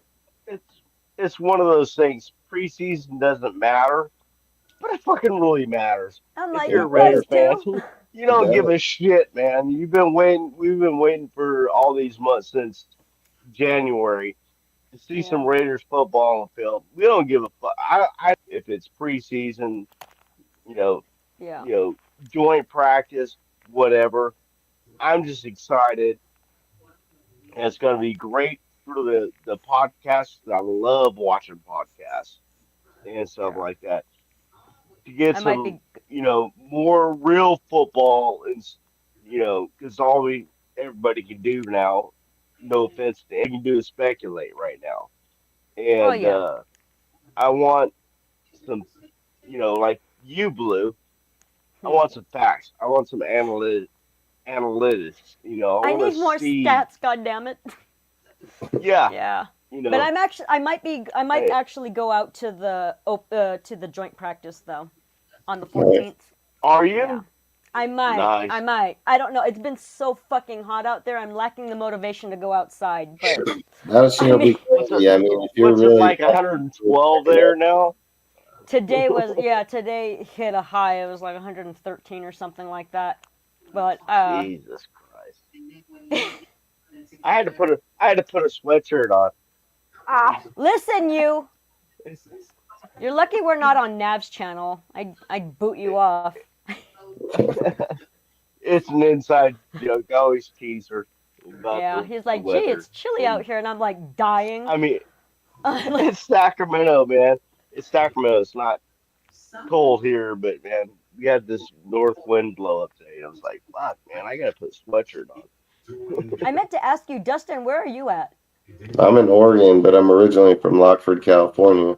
Oh, from Lockford. Okay, I'm originally from Los Angeles, like Los Yep, I Angeles, was Los born Lockford. in Angeles. Where's Riverside. Lockford I at? was I was born in Riverside, LA, and then Oh, raised okay. in pretty much a campo. But Lockford is right outside of Stockton and Lodi, right below. If you're in Mm, Sacramento, you go through Elk Grove, head through mm, Fall, go to yeah. through Those are all the Campo, outskirts. right in Yeah, there. those are like all the Then you head outskirts. I out was to the actually from left to like go to downtown LA. you head out east, like you're heading towards Lake Comanche, Lake Amador, all those places. Got it. I'm from actually LA proper, like right outside of downtown LA. Nice. Yeah. Yeah, I was born in Riverside. We were raised there probably till I don't know, 8 years old. Then we came up here to, well, not here where I'm physically at right now, But but yeah, Campo. And then we were there for pretty much most of our lives. And then I moved up here probably 10 years ago to Oregon. So now we Yeah. live in Oregon. My boyfriend But, was actually living there right before he came to Vegas. I think he lived there for like 3 years or something like that. What yeah, part of it's Oregon are cool. you I in? like it here. I mean, like I Yeah, said, I farm freaking potatoes and garlic and shit, hay and grain. I mean, I it's have chill no up issue there. with it. I like it. No, I mean I liked it up there too. I mean, but I've only gone to visit. I never lived up there. He actually lived there. I didn't But know Oregon was big on potatoes. I always think Idaho and shit like that. Yeah, Midwestern. we're one of the biggest sellers here for sure, freaking in the bacon. Really? Up for the Yeah, West that I Coast and didn't shit? know either. Yeah. I don't get me wrong, Idaho is most definitely known for their potatoes, but we're known for specialties and chippers here. Any Lay's potatoes, anything like that you get out of your stores and stuff, that's where it comes from right here. Oh, okay. Yeah. That's very And cool. like if you go to like high-end restaurants and you get purples, purple Mhm. potatoes, red Ooh, amorosas, those are good. I like red. banana, string crescents, any of those all come from us. We're one of the only specialty places in the whole country. Very cool.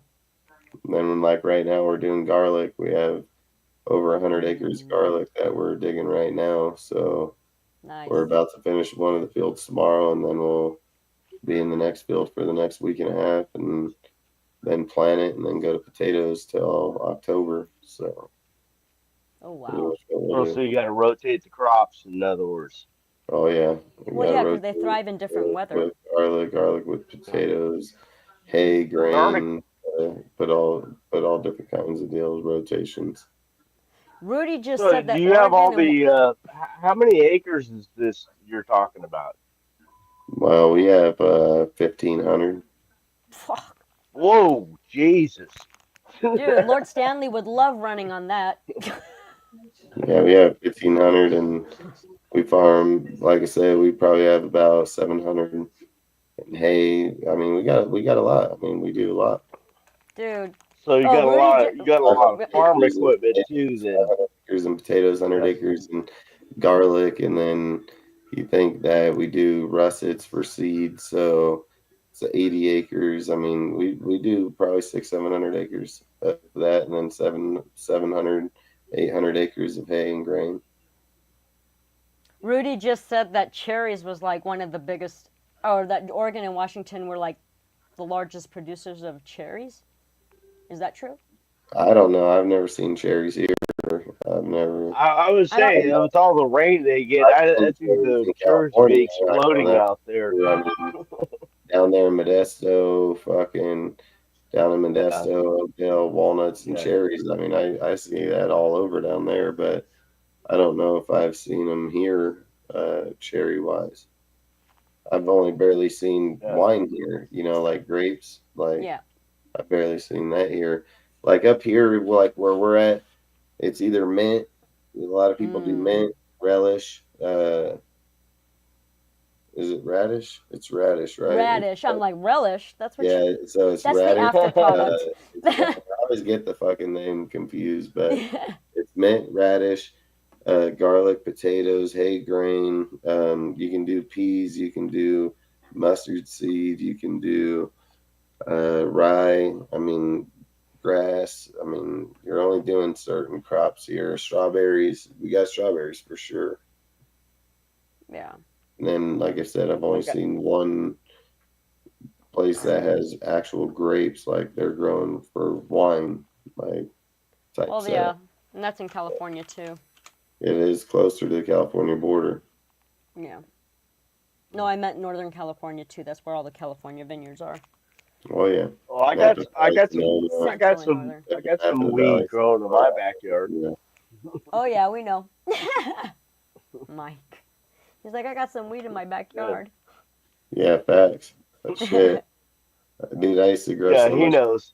Even funny, I'm man. sure. I used to own properties all over the Trinity Alps, Igono, Red Bluff. I owned all kind of land out there. I grew Nice. fucking 99s, like fucking 14-foot Blue Dream, fucking 14-pound fucking plants. I mean, I grew a lot out there. We did it for years on years. So, but I ain't got no, nothing like that. Well, David worked at a dispensary. David worked at a dispensary when he was living up there in Oregon. Nice. Well, Yeah. don't get me wrong, dude. I went from being Costco when it came to bud fucking to now I go to dispensaries, buy them all the time. I don't give a fuck, dude. Like, it's easier to do it to go to the dispensary than it is to go through all the hassle. But I was good at it. I mean, I can do it pretty good, but either way. Past Medford. I don't know what he's trying to say, but David goes, "Where is Dustin Grant's past Medford?" Grants Pass. So I'm right between it, right in the basin. There you go. Ha! Yeah, Rudy said the same. Yeah, my dad grows his weed. I'm boring. I don't do anything. I don't drink. I don't smoke. I don't do anything. I don't fucking drink no more, but I most definitely drink a long time. But oh, I did too, and that's why I don't anymore. it's factual truth. Right? It's all gravy. I don't miss it either. OG strength. Yeah, no, I don't know dick about any of that stuff. Hell no, I ain't drinking, man. I got my kids, everything like that. I ain't trying to. Dude, no way. Life's already tough enough. Fucking think I need to. The kids all fucking drunk. I ain't doing that shit. When I was young, I got drunk as fuck. I ain't even gonna lie, but there's Same no here. way I would do that now. Absolutely not. I actually stopped when I was I really, smoke really bud. I don't young. care. I smoke bud all the time. I don't care. Like, I'll smoke bud all the time. But fucking drinking, I haven't even drank for a long time. Me too. I stopped when I was really, really young. I was like 20. I was 23 when I stopped drinking. But like, I also got an early start. So there's that. He said Niners. Fucking, I hope we kick the shit out of them Niners, Oh my man. god, how far up are you going? Like, I have the chat on the side so I can... He just said it right here. He says, what are these losers talking about? Niners. Oh god, ew. Tell them fuck your Niners. We're about to beat them, so it doesn't matter. Fuck your poonanners. Motherfuckers out there think they're gonna beat us. They ain't beating us. Oh. They better not fucking beat us. I mean, come on, Pete been in that whole division this whole fucking time in the NFL. They better not fucking beat us, man. Like, what advantage do you got if you start out the preseason and fucking play every team in your division, you know? So, I mean, fuck, who do you think we're playing in the fucking Super Bowl? Fucking NFC team? We ain't playing no AFC team. We're playing NFC team, you know? So, I think you better be fucking ready for shit like that. So, to come back and tie in that game, great. But I just said, like, Aiden, the way that game played, if they played out their seconds all the way, fuck, we get beat the fuck down, you know? So I just think we gotta be ready, man. That's all I'm saying. I don't want to get hopes up, and then that's the whole thing I hate about the roller coaster ride is like you get so pumped up, you're like, all right, man, we're coming here, fucking let's get ready. But you've also experienced so much fucking downfall. It's like hard to be like, the disappointment is real. Like it gets fucking crazy. Like it's a hella crazy. I was telling Mike the other day that, dude, for the longest time they were like, well, still, let's be real. But I'm like, they've been so bad for the longest time that they cannot disappoint me. I am only pleasantly surprised. You know, I'm just saying, and I think that's. Yeah. Fuck, if they do good, I'd be shocked. That's what I'm saying. I'm like, I can't be. I'll be shocked. Yeah, that's why I'm like, I can't be disappointed. You just expect shit. So when they're not shit, you're just pleasantly surprised. I'm like, oh well, hell cool. Yeah. That's why I'm hoping Thornton balls out, because I'm gonna be like, hell yeah, we got a fucking badass receiver. At least I get happy about something, you know. So right. I bet too. I mean, the beach. I mean, but we got a lot of Genty, all these guys. I mean, I'm hoping, dude, if we can get Genty, Brock, Thornton. I mean, we got a good squad here. And it's like you said about Mayer. Mayer's down. Sleep on Mayer, man. That dude's strong as hell. He can freaking play ball pretty damn well. You know, I said Foster when we had Foster Moreau, he got what 7 touchdowns in his rookie year. I've said like when you look at Mayer, he has all the tendencies and being behind Brockman and being able to split, dude. Like we can be crazy. Like our tight end situation can be crazy. Everybody likes a good tight end. Yeah. Well, if you guys don't have anything else, Can't argue with that. anything else you want to talk about? I mean, Mike was taking a drag. What? Come on, Mike. I know I'm sorry. you got Did you words say of something to wisdom. me? I was. No, I know you were words taking of wisdom. Yeah, I said, give us some words of wisdom. Let it be. Let Oh my it God. be. Let These it are words of be, wisdom. Lord. Let it be. Speaking words of wisdom. Let it be. I mean, that's kind of how I'm looking at it, man. We have so much PTSD in Raiderland. I mean, I don't mean to bring down I know. PTSD really is, No, I know. but we're suffering from it, and Yeah. let it be. Fuck it. We're 0-0 right now, so I'm gonna I'm gonna look on the bright side of life, as Monty Python. Always look on the bright side of life. I try to. I try to anyway. It's hard to, but I try to until I get proven wrong. And I'm gonna have to get proven wrong again this year. As far as now, I still say 10-7. I still say it. You know, I know. I know Blue doesn't say that. I don't know what Dustin's record is for the year, but still, I still I believe said, we. I hope, I mean, I'm never wrong, but I hope you prove me wrong. Of course, I hope you of prove me course. wrong, though. Yeah, yeah. I hope you don't. I know. I hope I don't But too. I know. I hope I I don't mean, too. I it's want you all to prove me wrong. speculation right now. It's all, that's just where I'm at mentally right now. Is I I'm just looking so forward to the Raiders season, and seeing what we can do because last year ain't going to happen this year, and One would hope. I'm kidding. yes, I'm kidding. and I'm hoping, yes, I know. but there's no The way it can be. I mean, there's no way we can go 4-13 next year, as far as I'm concerned. There's the no bar way, for the unless bar for there's a improvement. total fucking, huh? The bar for improvement is so low. It's It's very in low. hell. It is in hell. Yeah, So yeah, yeah, and yeah, yeah. Rudy. That's my guess too. Actually, I told Rudy. Rudy just said the same as me. I said 7 or 8, obviously, but he said 7-10. Yeah, see the Raider 7-10. report. He goes, the bar is low. I'm like, yeah, the bar's in hell right now. So really, the only Limbo. Let's do That's some where my limbo. The is bar's so 7-8 low. wins. Limbo.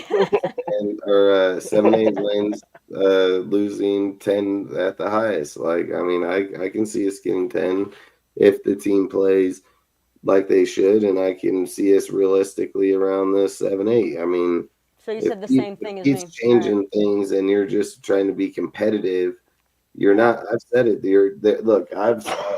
People just look past that. There are a lot of moving pieces, and you're just asking everything to be perfect right out the gun. I mean, And it's not you going didn't to. just change a head coach. You changed the whole staff, whole fucking players, all kind of shit. I mean, you're changing whole regimes. So there's a lot of pieces moving around. So I think you're going to take a year of having hit and misses. And do they expect perfection? Yeah, who doesn't? Who doesn't expect perfection? But me, I don't. Getting it on the football field, it's going to be a lot harder than it is talking about it. You can talk about it, you still got to get it, So I think at the end of the day, I think the Raiders are on a good pace when you look at their practice film, you look at what's going on at certain camps. There are good tendencies for sure, but I've just said in my own opinion that I feel like you got to be doing it right now. Like you got to start showing who your team is, man. Like people want to come out and see your team, and I get it in the past, like in the past, they used to not play them and then they come out and they just kick shit out of people, but we're not in those times no more. Like a lot of people that come out, that's why you got quarterbacks like Patrick. Patrick don't have to come out and play in the preseason. Not at all. Like he's getting paid millions and millions of dollars, dude. More than fucking 5 people's salary put together, like he's getting paid crazy money. And they come out and play the game because they're getting ready for the season. So that's all I'm trying to say is like we got so many moving pieces. We need to see the players play, man. Like they got to play, like, and not just 6 snaps. We need to see them play the whole time. At least a quarter or at least 2, 3, 4 possessions, something. So I just feel like you can't go out there 6 deals and say, "Oh, Gino's going to win." Look, dude, look, this is facts. The facts don't lie. Gino threw for 4,300 yards. Good stat number. It's a good stat number, but it could also insist that he just threw the ball a lot. I mean, stat numbers and throwing yardage could be inflated in numerous fucking deals. See, if a guy has 4,300 yards and 35 touchdowns, you're doing fucking good. You're doing real good. If you got 3,500 yards and you only got 20 touchdowns, I don't think you're doing that good. Like Derek Carr at 4,800 and 25 or 26, like you're not really doing that good. It's if the you're ratio. not touchdowns to back them up. And then not only that, threw for 15 interceptions. He had 9 forced fumbles, 24 total fucking turnovers last year. That's a lot. I mean, to sit and say that ain't nothing, that's crazy as hell. Like I get like when we look in the past and look at teams and say, hey man, when he first went there, he did really good. But let's be real about his playoff run, right? His only playoff run in his whole career, he only went to 1. And it was against the Rams when the dude was literally looking to retire, and he still came back, wasn't even supposed to be there, and beats Gino out. Gino's never won a playoff game. He's never even fucking got there.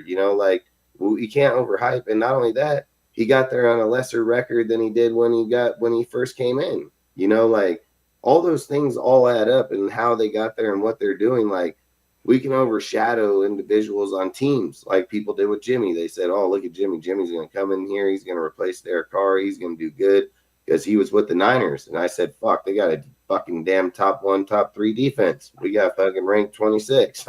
Like, we think this guy going to come in here and win? Like, we can't do those type of things. Like, we're not like those teams. We're not built like the Patriots. We're not built like the Niners. Like we have to build our own deal. And that's why I think it's real hard with everything that's going on. Do I want us to be good? Yeah, hell yeah. I want to go out there if the team can come out and let's say Trey Tucker plays, Thornton plays, you get your lineman play. Let's say Hemingway plays and he comes out and balls out and adds to the line. Like rotation matters, especially when you're playing behind Malcolm and Kuntz, dude. And then you have a guy just as twitchy and can come out of there, Snowden being your 4. Like it matters how you're moving your players around there. So I just think like our team can be really good, but at the same time, it's like, do we really think like out of all the years we've watched us draft players or sign, you'll be lucky if you see 2 players do good. The whole deal. Just be lucky if you get a player or 2. Like it's just how it is. Like we're acting like we're gonna get fucking 12. Like we're gonna get 12 of these guys right now. Like that's a lot of fucking pieces to just hope you're just hitting on all of them. Like, so the reality is we're going to hit on some of them and some of them ain't. It's just what it is. And then you're looking at 2-3 years, like that's where you're going to be hoping that you're at. But when we look at the Washington team, they had a better team put together than our team, just fully as a roster. Like we weren't built like them. So I think it takes a little bit longer to get to those statures and then make those type of runs with them. But like I've said, I hope we can win 10 wins. I hope we can sweep the Chiefs. Like I've literally said, I think if this team can get it together, I think we can sweep the Chiefs. Like in my personal opinion, I think the Chargers and the Broncos is going to be a hard team. Like we're going to either split with them or they're going to sweep us again, but I don't think the Chiefs are as good as people think. I mean, they've lost a lot, dude. I don't think the team is as good as what it's been. So, but again, that's me hoping that our team is good. You know what I mean? So, but at the same time, we can go out there and get the shit kicked out of us for all we know. But either way, Report made an interesting take. He said the player staff schemes are all different and we won't win 10 this season. So I agree with that. But he also made another comment that I very, very strongly disagree with. He said this schedule is tough. We arguably have one of the easiest schedules this season. So I'm not really sure which schedule you're looking at. I don't know, man. If we're being real, we played the Eagles, Washington right out the gate. Then you got Broncos, Chargers 2 times a year. I mean, you're freaking looking at 6 games right there, just competitive. I mean, I know Yeah, but we're also playing like the Giants, Jacksonville, Jacksonville, the Panthers fucking the too, I think. Colts. We're gonna I'm not saying we haven't. Play Dallas. I'm not saying we have the easiest schedule. I'm saying we have an easier schedule just by our placement from last year. I would say yes. I would say we're probably in the middle of the pack because do we start out hard? Probably middle out. You know, here and there. I mean, we play the Bears. Well, we don't play the Eagles out the gate. We play the Eagles in the middle, like week 15. The Eagles in like in the 15 December. or something. Yeah, like it's week that. 15. I mean, it's in Philadelphia. Don't get me wrong, but still, that's If that's we're still playing week the 15. Eagles in week 15, we're gonna get beat for sure. Well, yeah. I mean, the word "duh" comes to mind. I don't care if it was week 1. We still get our shit pushed in. I'm just saying. I mean, that's the pragmatist in me. Unless they consider us a practice game.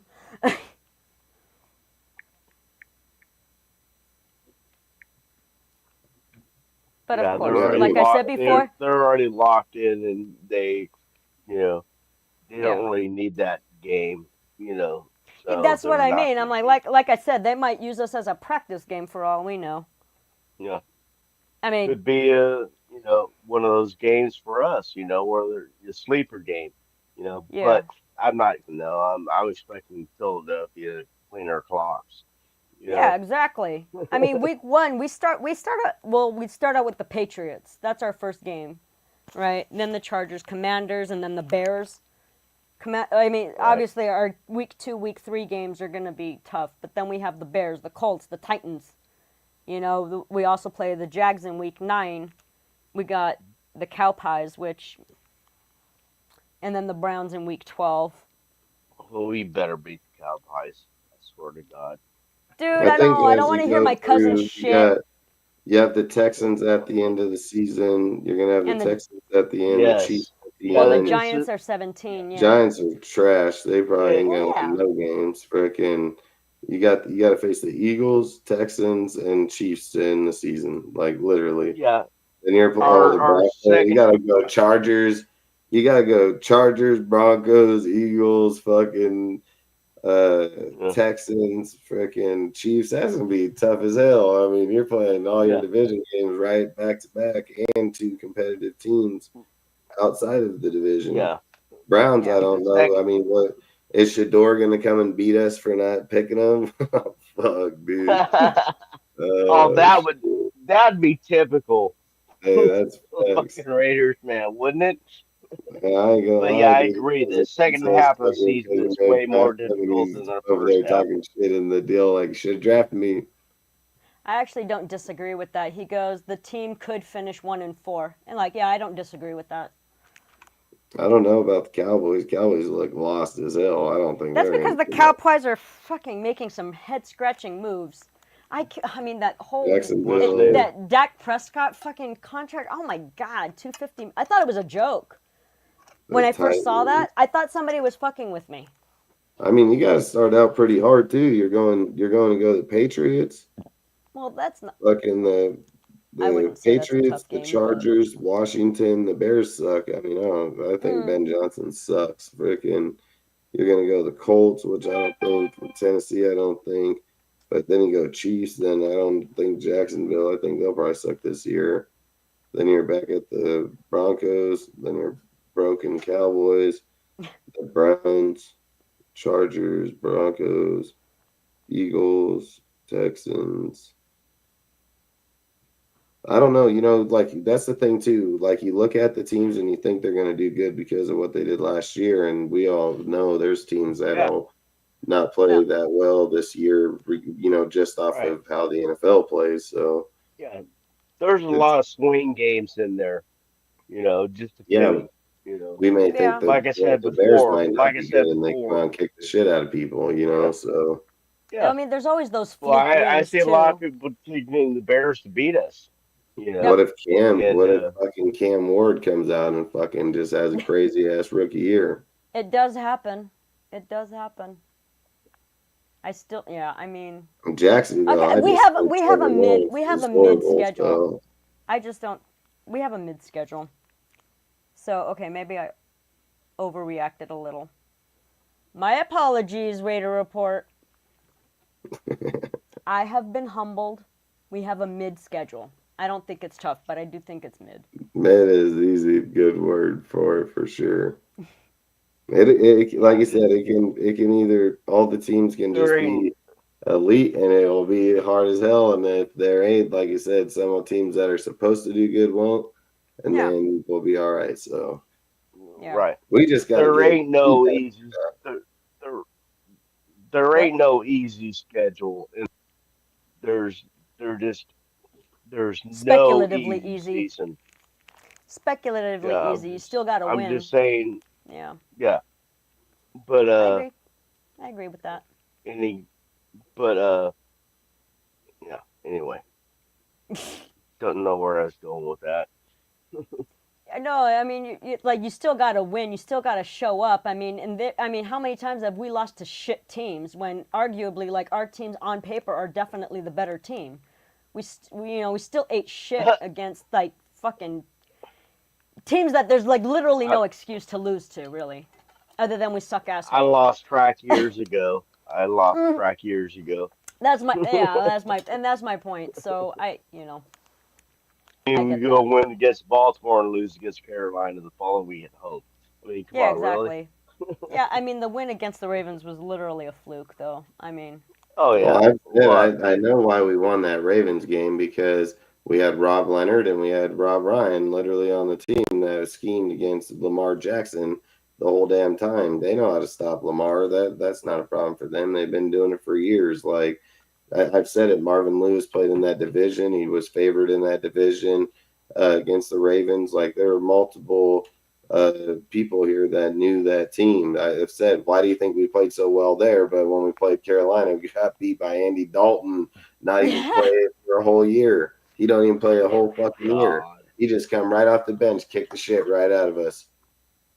You know, like you know why that game, why we won that game. And it does when you got a guy like Rob Leonard and Rob Ryan, they know what Lamar does. That's what their job is, scheme against that fucking guy. They know what he does, man. So I was reacting to Rudy, by the way, when I said that. He says that he would rather sign Derek Carr next year if Smith doesn't work out. Fuck no. Oh wow.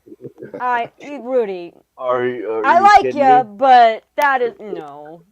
Damn. I hope you were saying that to be funny. Really? I'm going to give you the benefit of the doubt. You were trying to make me laugh. Thank you. You gotta chill, man. Funny. I appreciate that. Thank you. I hope you were being funny anyway. Like I said, I'm giving you the benefit of the doubt. We should have beaten the Panthers. We should have beaten the Panthers. Yeah, but we man. don't live in Shoodland. That's why we kept getting our shit kicked in. Yeah, I've said we can't come out there this year like that at all. Can't come out. It's gonna be.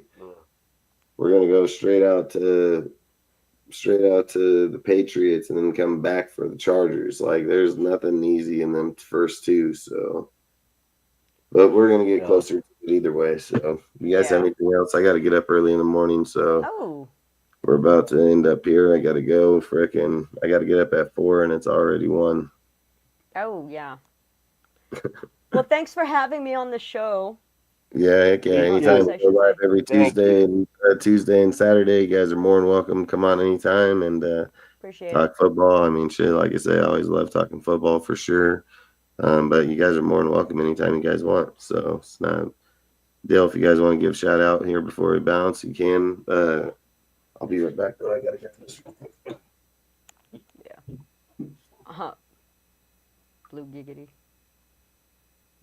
Rudy. Yeah, most likely Carr won't. Yeah, he's not going to come back. He retired because he's not going to go anywhere. He wants more money, but he's not worth more money. So, yeah, he decided to retire. It was the smart move. And thank you. He said, good live stream, Dustin, with Blue, Mike, and Harvey. Thank you.